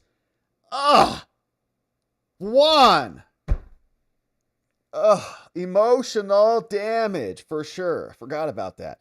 Identifies the house manual. Identifies Exhibit 52 as the Black Book and more. So he was definitely there. Then we didn't hear much else. We got the pilots, HR person, Epstein pilot, Nicole Hess, Epstein employee. Who is this person? So she was the one, took messages for Epstein. So she probably knows a lot. Nicole Hesse. One message identifies someone named Jane, who's probably Nadia, implying the phone call was from Epstein. Maxwell ordered Nadia to go give Epstein a massage. So Nicole Hess is there. So, yeah, I mean, I'm sure there's a lot more than that, no doubt. What's going on? Thank you, Uncle Bozy. Felix de la Cruz. This will produce the suicide stats rise with most people involved, from pilots to baggage handlers. Watch for them pleading the fifth via self-deletion. Well, hopefully nobody gets Epsteined. already had enough of that on this one. Hey, Clark Blount. Clark, 20 more Membo friends. You're amazing. Thank you for bringing 20 more people in who we'll hopefully see in the after party and on the Saturday stream tomorrow. Charlene McPike is here. Naomi Diaz. What's up, Zombie Symmetry? We got Leafy's here. Faye and Liam. Lizzie B. What's up, Gianna Norman? Daisy's mom. Coffee and Camping. Good to see you. Ink Slanger. We got Left Cross. Bev Red Wave 2024. Tamara Goins. Liberty. The Real Hydro PX. Reformed Convict. D-Rock in the house. Dusk Mirror. Tracy King. Lil Old Bitty Bit is here. We got Amber Nicole. Also gifted Membos. Good to have you here. Newest of friends, courtesy of Clark Blount in the house. Clark, thanks for doing that, my man. Super generous. We appreciate you. Linda Walling. What's up, Linda? Fist bump to you. Much appreciated. Thanks for the dono, supporting our work, and for being here today. Felix De La Cruz, what's up? What if Russia, Russiagate, lawfare, and so on is all connected to Epstein? It may produce Interpol warrants for others involved as well as the heads of the deep state Hydra. Well, I think that's kind of the thing about Epstein is you kind of presume that it's got other foreign leaders in there. It had Prince Andrew in there. So, like, maybe that's why it's been sealed so much, because you might have Saudi princes, you might have, U.S. politicians, like Bill Clinton, stuff like that. It's like, whoa. So if they got Clinton and they got Prince Andrew and they got other people, ooh. Don't. Hey, we keep a lot worse than Ghislaine on the street to maintain order. Blanche is no chump who likes to get beaten plea deals and negotiations. So we need to know, or maybe it's on need to know. Yeah, I think Todd Blanche has been a good fighter, a good fighter for the president. And he has been reliable, I would say, and trustworthy thus far. Now, the Epstein thing is kind of changing a lot of things. Of course, I think shifting the presumption of good faith, honestly, in some domains. So we'll keep our eye on it, Doan. But yeah, we'll see. I think Todd Blanche, honestly, like if Ghislaine comes out and you get major indictments and you round up a bunch of people who are still active right now, and she gets a pardon on that, would you make that deal? I think a lot of people would, depending on what you get. The consequence of that, I think, the risk of the pardon is that you don't get anything, which seems more likely than you get a bunch of things. Dear Emily, what's up? 9 months as a membo, new baby to us. Prefers, Dear Emily 23 prefers the French pronunciation of Ghislaine, I think. Something like that. Flip it like the tramp she is, from Dear Emily. We listened to it yesterday. I'm not trying to be perverted. It's how you say it. Mock Schnell, thank you, Dear Emily, for being here 9 months. You're amazing. Happy baby to us. Mock Schnell, if Maxwell has anything on Clinton's, she will not survive to actually get out of prison. Just think of all the questionable deaths around that cabal. There's no way. There is no way that something could happen to her in her prison cell, right? Right? That would be just too much. Come on. Hey, Captain Patriot. Rob, have you found yourself representing someone where you were like, I could care less if this person gets a fair trial? No, I can't actually say that. I mean, I never really viewed it like that. Like, I've had clients hate me. I had one guy like basically spitting in my face. He got taken into custody, but he was basically spitting in my face. And I never took it personally. For me, the game was, you almost, I think as a defense attorney, you almost have to distance yourself from the person in some domains. Like, a lot of clients you represent are very good people. And so, you like in your heart, you're like, man, this is a good person. They just got caught up in this, this DUI or this domestic violence or whatever, drug addicts, stuff like that. They're very good people and they're just in a bad spot. And I've been in many bad spots myself and needed help. And so you want to pay it forward and be a good lawyer and represent yourself. And so those are easy. But then you got other people who, might be a little bit more like on the bad end, like on the repeat kind of offender side. Then you got the people who do like the stuff to the kids and stuff like that. So like, wait a minute, this dude did something to kids. So now it's like, it's much bigger than that one person. Right now, it's about the principles, the presumption of innocence. It's about due process of law. It's about making sure that the police aren't trampling on rights. So you kind of zoom yourself out, and it's about the much bigger picture, which is justice and doing your role to keep the scales of power balance. So like even when people are screaming, and in criminal law, defendants often will get very mad at their defense attorneys because there's really nobody else to take it out on, right? Like the cops are after them, judges are after them, prosecutors are after them, family, has basically abandoned them. So like the only person that you're talking to is your defense lawyer, and your defense lawyer comes like, man, I got some bad news for you, dude. Like they just came out with these files and they got all this.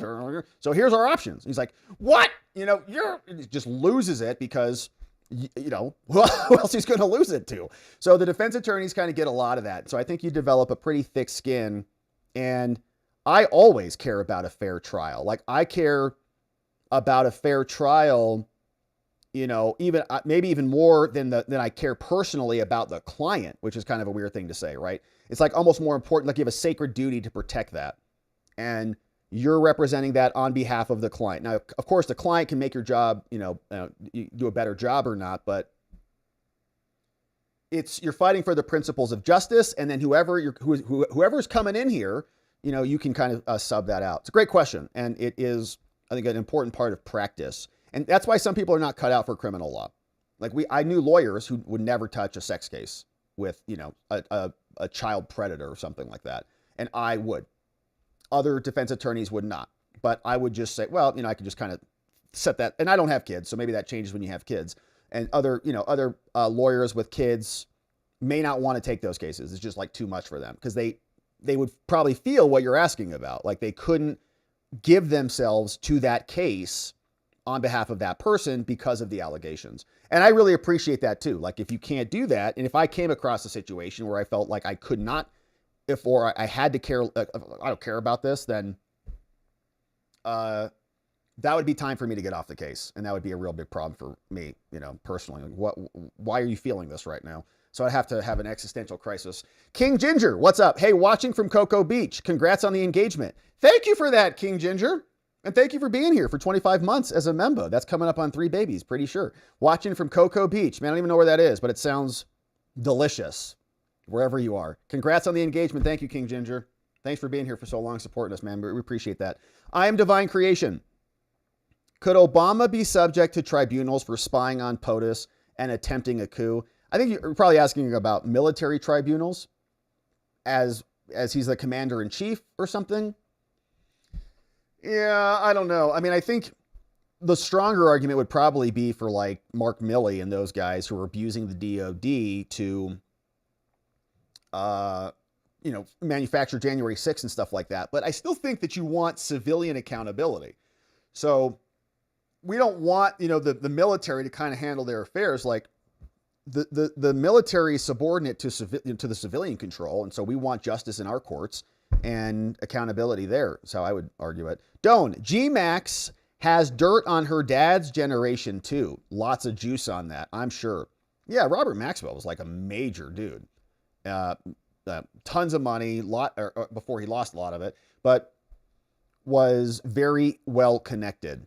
Yeah. Hey, Jay Marino, BSD in the house, says, if Epstein is such a big deal to Dems, why didn't the document dump during Biden administration? Yeah, all this evidence, all this screeching, they all are crashing in. They look like clowns in a clown car, piling out one after another. Epstein, Epstein, Epstein, Epstein. Where have we been? However, Trump promised to release the docs and then Bondi reneged. Ukraine. That's the real issue. Yeah, I think it was probably kind of the opposite. I think Bondi, Cash, and Dan promised to release the documents, and then Trump cut that off. Trump said, you're done. Hey, Philip Butler says, Maxwell has already served 5 years. The others were already let off. So maybe, Philip, you're arguing for some... I think there is some truth to that. Like, Maxwell did not get a real trial, as we said. It was probably fair. I mean, it was mostly fair. Like, I don't think she got, like, railroaded or anything like the J6ers did.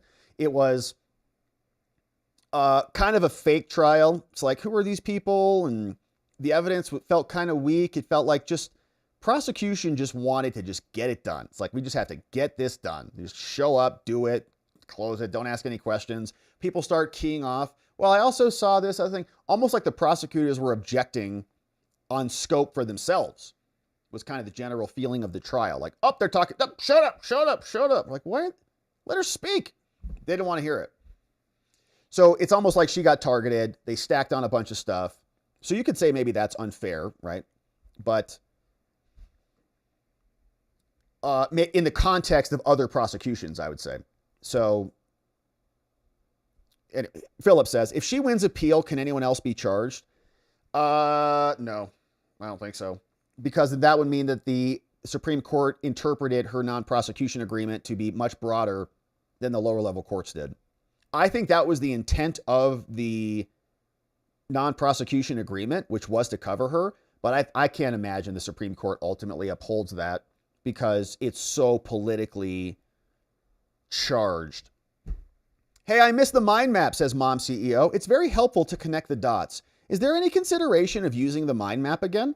Well, we just use tools when they're appropriate. So if it's appropriate to add stuff to the mind map and to use mind maps and other tools, we'll use them. But we used to use it just as a matter of form to go through the show. And what I found was I was spending a lot of time creating mind maps rather than preparing for the show. I was actually making the mind map, right? So only when there's utility. And I think there is a lot of utility in the stuff that we're talking about today, which is why we brought it back up. So thanks for the feedback on that, Mom CEO. Glad you enjoy them. Says George Garbanzo, the Russians were withholding info to destabilize the Clinton presidency. Then Obama misinterpreted the info and using the Russian playbook, used it to destabilize Trump's presidency. Exactly who was colluding with the Russians? So, George, I actually think it was the Ukrainians who were ultimately the ones working with Obama to seed the Russian collusion narrative. And whether or not, whether that was true, so I think the source, in other words, the source of this idea that the Russians were withholding info or the Russians were doing anything, I think were Ukrainian, ops. So in other words, the intelligence is all questionable. Were the Russians withholding things? Did the Russians aspire to anything? None of that's really in evidence. And the stuff that is in evidence comes from Ukrainians who just hate Russia in general. So they're seeding an anti-Russian narrative in the thesis. So Obama, and there was also some conversation in the report, and this might be what you're referencing that we read earlier, that the Russians might have actually been wanting to support Hillary, and that was being reported differently. Yeah, it's a great comment. So there's a lot of ways to go through it. I think the ultimate answer is that the veracity of the source is problematic, and they were just taking it and running with it. And a lot of it is looking like it was Ukrainians who were just trying to seed this. Hey, what's going on? Chubby says, I take great exception to your comment that Pelosi put the vodka bottle down. I'm willing to bet it was right there on her lap so she could take a few gulps between questions. Rob, she did have the bottle down. It was right there on her lap. She wasn't even drinking. Give her a minute, okay? She'll drink. Then she'll put the bottle back down. Pretty funny. Thank you, Chubby, for that one. Hey, George Garbanzo, what's up? Says, I forgot. Been busy building our shed. Awesome. And missed the last week. Congrats on your engagement, my friend. Any plans for the honeymoon? No, we haven't not thought that far ahead. We got wedding planning right now, and then honeymoon, I think, will be after that. But thank you, George. Yeah, we're excited about it. The wedding's going to be great. We're looking forward to it. I think we got a guest list, all the things. It's all getting finalized. It's going fast. We're going fast. We're not playing around here. We don't like to mess around. Thank you, George. We appreciate it. Jennifer, 30 months as a membo. Where is the Democrat outrage on being duped? No, they like to be duped. I think it's kind of part of their proclivities. They like to be lied to and abused and just told things that make them feel good. It's almost like a delusion. As long as it feels good, it's like a massage. They're like, yeah, just tell me what I want to hear. They just go on CNN. They listen to Jake Tapper, listen to Jen Psaki. It's the same garbage over and over again. All they're doing is reading the same talking points on the screen. And it's very, very boring. None of them even have real, I think, opinions. They just kind of change them to be whatever is politically useful at the time that their station is promoting in your faces. So they enjoy it. They got lied to by Obama, and they're like, or by Biden, and then they got another liar in there, Kamala, and like, we love her now. What? It's that meme of swapping the chips out of the NPCs. It's literally what they did. Joe Biden comes out, Kamala comes in. They all just keep marching forward like automatons. It's the weirdest thing. Felix De La Cruz. Looks like Pelosi has been nipping the bottle with cackling comrade Kamala Wino. Yeah, maybe. Maybe they're commiserating over the Media Matters collapse. Hey, Crazy Dude. What's up, Crazy Dude? Thanks for the raid, my man. We appreciate you joining us. Shout out to all our Crazy Dude friends. We got Nikki P. What's up? Says, what a great 25 months it has been. Indeed, Nikki P. Cheers to the next 25. Nikki P., thank you for being a member for 25 months. That's almost 3 full babies. That's a long time. We're glad to have you here. Looking forward to the next 25 as well as we enter the golden age. Hey, Jay Marinos says, ever hear of Occam's razor? Yeah. I think the simplest explanation is true. Anyone who has doubt about what they did will believe that the word gullible isn't in the dictionary. Gullible isn't in the dictionary? Hang on, let me look that up real quick. Just kidding. Says, after Biden is sharp as a tack, Hunter Biden, 51 intelligence heads, Fauci, Schiff, Mayorkas, how could anyone not brain dead believe anything the Democrats and deep state and press say? I would check my compass if they said the sun comes up in the east. Well, yeah, I mean, they just say things. Like, I mean, weren't we supposed to die of climate change like every single year over the last 10 years? And I heard some lady today saying, we're at the verge of a climate crisis any minute. Like, what do you... I've been hearing that for 20 years. Crazy person. Off-label podcast. The first female president will come from the Republican Party, and I believe it's Tulsi Gabbard. That's a pretty good prediction there, off-label. Yeah, that's a pretty good prediction. She looks very presidential. She's delivering some hard truths. Seems to be doing it competently. Didn't release a 2-page memo. Jay Marinos, the ham sandwich did less than these traitors to be indicted. I'm now going to be bored until we get mugshots. Yeah. Jay Marino demanding some speed. Thank you, Jay Marino. What's up, Doan? Bongino used the word incestuous often in his shows to describe Russia and Spygate. He said this will greatly assist in eventual prosecutions because snitches are on deck. Yeah, you just got to get a couple people to flip. Now, these are big people, so will they flip is a good question. And will the DOJ ultimately even bring charges? It's like, we'll see. They got a strike force working. We'll give them the benefit of the doubt until we know otherwise. But so far, not a lot of optimism on it. We'll see. Mr. E409, 20 months as a membo. Obama was treason-ish. Yeah, his actions ringed of treason, to use a John Brennan phrase, So it's close enough. What's the big deal? Rings true. Jay Marinos, I want the Freddos in the Republican Party and President Trump's first administration to be identified and to go fishing. The Fredos. To catch fish to eat and share with their families. Pompeo has been outed by Flynn. Yeah, well, Pompeo's got a rich history. Thank you, Jay Marino. Chubby says, hey, how legal warfare is a problem? Quote, only because they're on the receiving end of it. They saw no issue when it was being used against Trump and conservatives. Oh, how sweet it is. Indeed, Chubby. Yeah. They funded it. They spent a lot of money. They used the entire Department of Justice to try to take their presidential opponent out. Dapper Dave. What's up, Dapper Dave? This thing with Maxwell giving up 100 names reeks of a scam. If I was running an investigation, I would retrieve her visitor log at prison since she has been there. Wondering if any intel person visited. That's a great question. And if they did, would it be on the books? Yeah, who has she been meeting with? I've been reading from other people saying that they've written her and she's just not communicative at all. So this is kind of a big reveal. Like, she knows a lot and she hasn't talked. People have tried to write her, but she's had no reason to speak. So why would she? Spuds, regarding Barry's immunity. So is promoting a fraudulent information or coup now an official act? No, but the point is, evidentiarily, how do you prove that he knew it was fraudulent when he ordered it?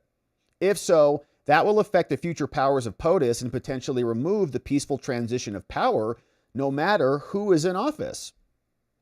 Yeah, I mean, there's a truth to that. Like, if you have a fraudulent president who's just, you're seeing it with judges, you're seeing it with Obama. That's like why we have to vet people and trust them and hold them accountable. What's up, Procrastination Station? Rob, thank you for putting in so much work. If you aren't a membo, you have no clue how hard this dude works, and you're totally missing out, just saying. Thank you, Procrastination Station. Maybe try to get a lot in here. We got One life to live. So we try to cover a lot of stuff. Thank you, Procrastination, for the shout out. And we really do try to deliver for our membos. I feel like we do a pretty good job of it. I know I've been membos to other communities and other places, and you get like, like a show every 6 months or something, or you get like a little, post every. We are here a lot, and we want to see you. So come join us. Thank you for the shout out, Procrastination Station. Hey, Generic Derek is here. I'm not sure if you'll recall, but I used to vent about how difficult I found listening to Democrats during hearings, namely Dan Goldman. I got over it, or so I thought. Then Hakeem Jeffries enters stage left. Orange? Man? Bad. That's Hakeem Jeffries. Constantly. Thank you, Generic. Princess D. Membo for 13 months. I missed 1 year? Pfft, Princess, we got a baker's dozen today. It's a year plus one. Even better. Have a great weekend, Rob. You too, Princess D. Thank you for being here. Happy anniversary. +1 to us. Glad to have you here for a full year. It's a long time. Former LEO, is there any mechanism that would allow the government to recover taxpayer money spent to defend the government's position? Can an individual taxpayer to sue the law firm for waste of taxpayer money? No, generally not. Sue the law firm? Can a taxpayer sue a law firm under a claim of the law firm contributing to the wasting of the taxpayer money? I don't know if that courts would say that that's a redressable claim, but I think the other part is it's a political question, right? So generally taxpayer, like monetary questions. And if you have a problem with your government, the idea is you can't sue to change what the government is doing. You just go vote. That's the political process. So it's called a political question, and they just kick those cases out. NY says, federal courts have no jurisdiction within the federal employees, FECA, and there's also federal tort claims. Lower Article 3 courts restrictive jurisdiction long time ago. Congress set up a specific avenue and channel for all of these people to file their claims. But they don't want to do that. They want Trump to not cancel their billion-dollar grift. These federal judges should have dismissed the case with the first motion to dismiss. Bill Dozer reporting this. Apparently, Ghislaine has been granted limited immunity by the Trump DOJ. Interesting development.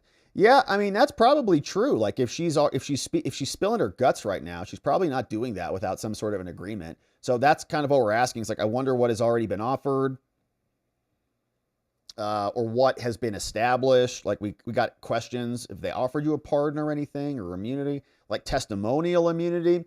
Like it could be a limited form of immunity if the reporting's accurate.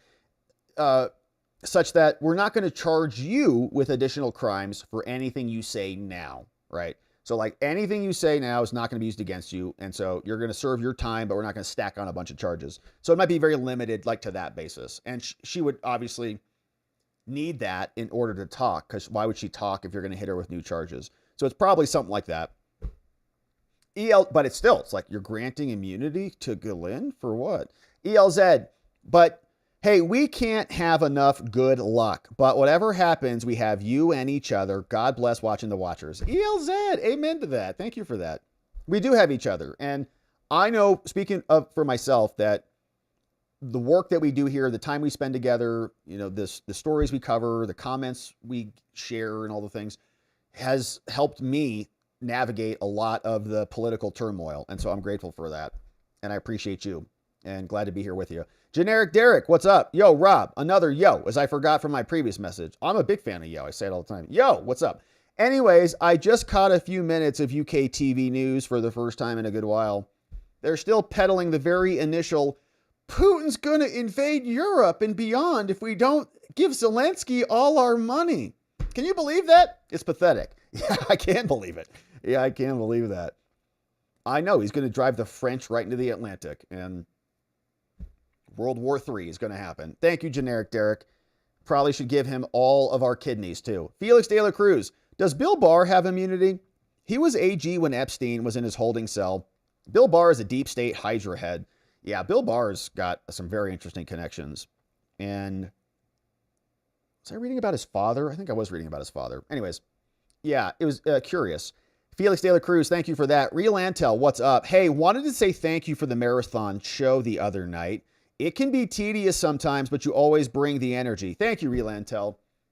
Yeah, that was a long one. I think that was on Wednesday. We read through like 43 pages in detail because it was historic and it needed to be documented for all eternity in our little corner here. Thank you, Real for that. Thanks for being here. Thanks for supporting us. George Garbanzo. But then Hunter was on the board at Burisma. Yeah, he was, definitely. And that must be in the context of some other comment that I'm missing here. But he was, so can he be, okay, and maybe that's in the context of the Ukrainians, right? And yeah, that's right. And the Ukrainians may not have wanted Trump to be in there because they wanted Hillary, because she would enforce the same NATO encroachments and cause this conflict to reach the point that the Ukrainians wanted it to reach. I am Divine Creation. I was thinking about the Graham and Kavanaugh hearings and the long settled law regarding tribunals and civilians from I Am Divine Creation. Like Lindsey Graham and Brett Kavanaugh, when he had Blasey Ford coming out saying his yearbook was offensive to her. Is that the one? Thank you, I Am Divine Creation. Felix de la Cruz. Rob, have you ever had an Arthur Kirkland moment with a client? Man, that's a great question. Largely because I don't know who Arthur Kirkland is. But probably. I had a lot of clients and was in a lot of courts, handled a lot of cases. So probably. I don't know who it is, though. Hey, I didn't know you're engaged either. What's his name? Generic Derek, hilarious. Her name is Alexis with a U. Alexus. And she is a woman, okay? I'm not like Hitanji. I know what the difference is. NY says, impeachment is the process to deal with the president and set out in the Constitution. Also, it's irrelevant whether there is presidential immunity. They did it to Trump. Why not Obama? Exactly right. And why make them make their case about why he's immune? We don't have to give it to them. Hey, Jen, what's up? Yeah, and he can make his argument in court. Hey, Jen says, the USA has been downgraded from a republic democracy by several agencies. Left or right, are you concerned? Don't want to hear the fake news excuses. Yeah, I think we're all concerned. I mean, I think largely the country is concerned, and I think people are even willing to break like party lines a little bit. We're seeing something weird happen in Congress where the Republicans and the Democrats are both demanding Epstein stuff, probably because the American people are demanding it of both sides. There's a representation there. So I think that there's kind of a disdain of the two-party system in general. I think Trump was largely a response to that, and that's why he has largely remade the Republican Party into a much more populist party and less of a neocon party. But I think a lot of people are concerned about inflation and housing and pricing. Like Trump and the Trump administration, I think, sees that as a critical feature of success is housing and getting people property rights back so that they can have a stake in capitalism. I'm very concerned that nobody has any capital. Nobody can save any money. Nobody can buy a house or property. If you don't have capital, how can you be a capitalist? It doesn't make any sense. You wouldn't be. Everything would just be owned by the government, or you would just rent everything and everybody would have this, communal means of ownership. And that's communism. And that results in really bad things. So yeah, I'm concerned. Hey, what's up? Fredo is a Godfather reference. That's right. I think I was just having trouble placing it in context. But that's right, Fredo. And I think, remember, that was the one that Cuomo got mad about. Hey, Felix de la Cruz. Cage goes into the water. You go into the cage. And then you can watch sharks in the water. Yeah. And because it protects you against being eaten from the sharks. And for Justice for All, it's Al Pacino character. It's called Arthur Kirkland. Okay. And it's called For Justice for All. I've not seen that one. It's a movie with Al Pacino. He's a lawyer. Arthur Kirkland. So if it's a movie, I don't know if I've had an Arthur Kirkland moment then. So I have to maybe withdraw that statement. Because I don't know what Al Pacino did to anybody. Did he murder somebody? I have not murdered a client that I know of. What's going on? Paul Mino. Hey, Paul, what a nice comment. Wishing us the warmest of happiness and love. Congratulations on your upcoming nuptials. Thank you for that one, Paul Mino. I need a sound effect. Wah, wah, wah, wah, wah. What's up, Neuro D? Thank you for sharing our Rumble link. And Kevin, hey, Rob, how can people access your mind map of it? Also, have you talked to Rye Liberty? I don't think so. Ryan Dawson? I don't think so. He has a lot of useful information that can help fill in some of those holes in your map. You got holes in there? I'm sure we do. So let me share that with you. So if you guys want to check it out, of course, I'm pretty sure I have shared this already. Let me check this. Share this. Yeah. So here's the link. Let me grab the link, copy the link here. A lot of people have checked this out before. I'll share this link. You can navigate around it to your heart's content. And we covered a bunch of videos on it too. So like on our channel, we've got, just look up Maxwell, look up Ghislaine, and you'll find it. But yeah, let me drop that over on X so that you can check that out. And I'll put that in the chat too, the share link. So there's the mind map link right there on X. We'll also throw that in the chats. So if you guys want to check that out, it's there in YouTube, on Locals, and boom, coming over on Rumble. There it is. And let's see. Do we have anybody watching on Twitch today? Anybody over on Twitch? Let's see. Hey, we do. What's up? Friends on Twitch. Here's the mind map. Idiot HQ, Dragon Bite. What's up? Very nice to see you. The tech support dude. That's nice. Yeah, that's nice. Thanks for watching on Twitch. All right, so we shared the link. That's the mind map. Check that one out. And that's Ghislaine. So lots of juiciness in there. I already see some nice friends in there. What's going on? Guest 1, guest 2's over here. Guest 4. Check it out. It's all in there. And I think you might be able to also do it as outline form. Okay, so like if you just want to read it as an outline, you can also just click that little button down there on the bottom left. And you can see it in there. We got a lot of the documents in there as well. And if you want to check the documents out, you can just click the attachment file here. We uploaded PDFs, got notes in there, got YouTube links, a lot of research, a lot of details on who is what. She was 14 at the time, Caroline. Schizophrenia, methadone, opioids, $300, AR'd by her grandfather at age 4. It's like horrific stuff. All right, so check it out. It's over there. All right, so my friends, what a beautiful stream it has been. We got Christy Katz. Hey, I'm so excited and happy for you, Rob and Alexis. Thank you, Christy Katz. Sadie and Jerry, a.k.a. Rub Some Dirt on It, or a.k.a. Galaxy Whirlpool, both texted me that day. Man, I love that you guys are texting. You two are going to be the best parents. Get with it, LOL. You're the best, Rob. You're the best, Christy Katz. Sounds like, have you been texting my mama too? Sounds like you might have. Get with it. That sounds like a Marianne quote, right there. So thank you for that, Christy Katz. Yeah, we're excited about it. We're going fast. We're going to get married in October and go from there. I think I shared earlier, my mom was like calculating the date. She's like, okay, so if wedding's October, and you got this going on. So she's like, you could have a baby by like July. Like, I don't know the math, right? So I don't know what it is.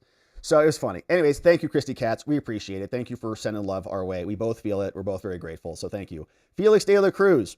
And justice for all. Arthur Kirkland is a defense attorney. He's strong-armed into defending a very guilty judge. I don't think we ever represented a judge.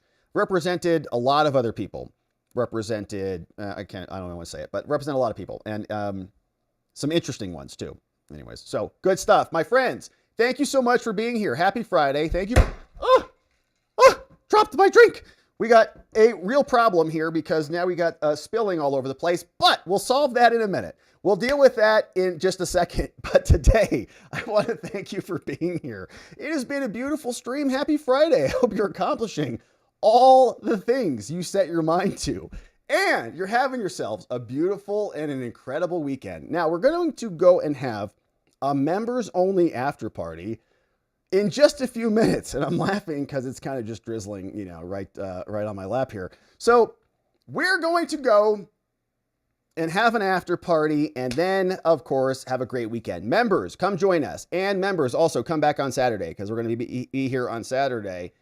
And It's going to be a fun time. So come join us tomorrow, 9 a.m., 12 noon Eastern time, if you want to join us on the members-only after party. And if we miss you, well, then my heart will just be broken, and I guess I'll just see you on Monday. But hopefully we see you. But if we don't, my friends, I want to thank you for being here. I hope that your weekend is just outstanding and incredible. I hope you're doing something fun, getting outside, getting some fresh air, soaking up some of that vitamin D, spending time with family, friends, and the people that we love, because we have to restore ourselves, rehabilitate our spirits, and rejuvenate our souls so that we come back here on Monday restored and ready to go and get into it again. And in order to do that appropriately, we are going to need to see you right back here so that together, with your help, we can shine that big, beautiful spotlight of accountability and transparency down upon our system with the hope of finding justice. Make it a beautiful night, my friends. Sleep very well. I'll see you right back here on Monday. Bye-bye.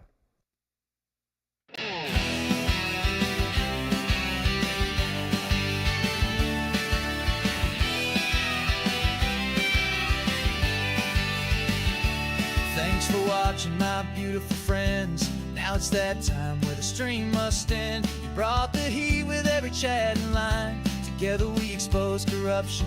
One more time we dove in the truth where the media hides. Lit up the lies with receipts on all sides. The fight isn't over, but we made them sweat. We ain't done yet, no, not just yet.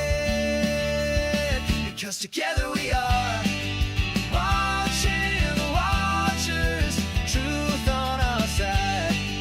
Watching the watchers. We won't be denied. Watching the watchers. Eyes open wide. Fighting for freedom with nothing to hide.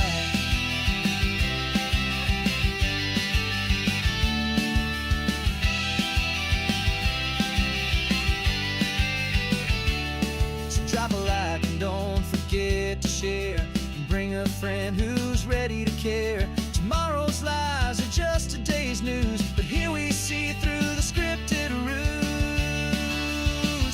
Together we are watching the watchers shine in the light. Watching the watchers defending what's right. Watching the watchers stay each night together and live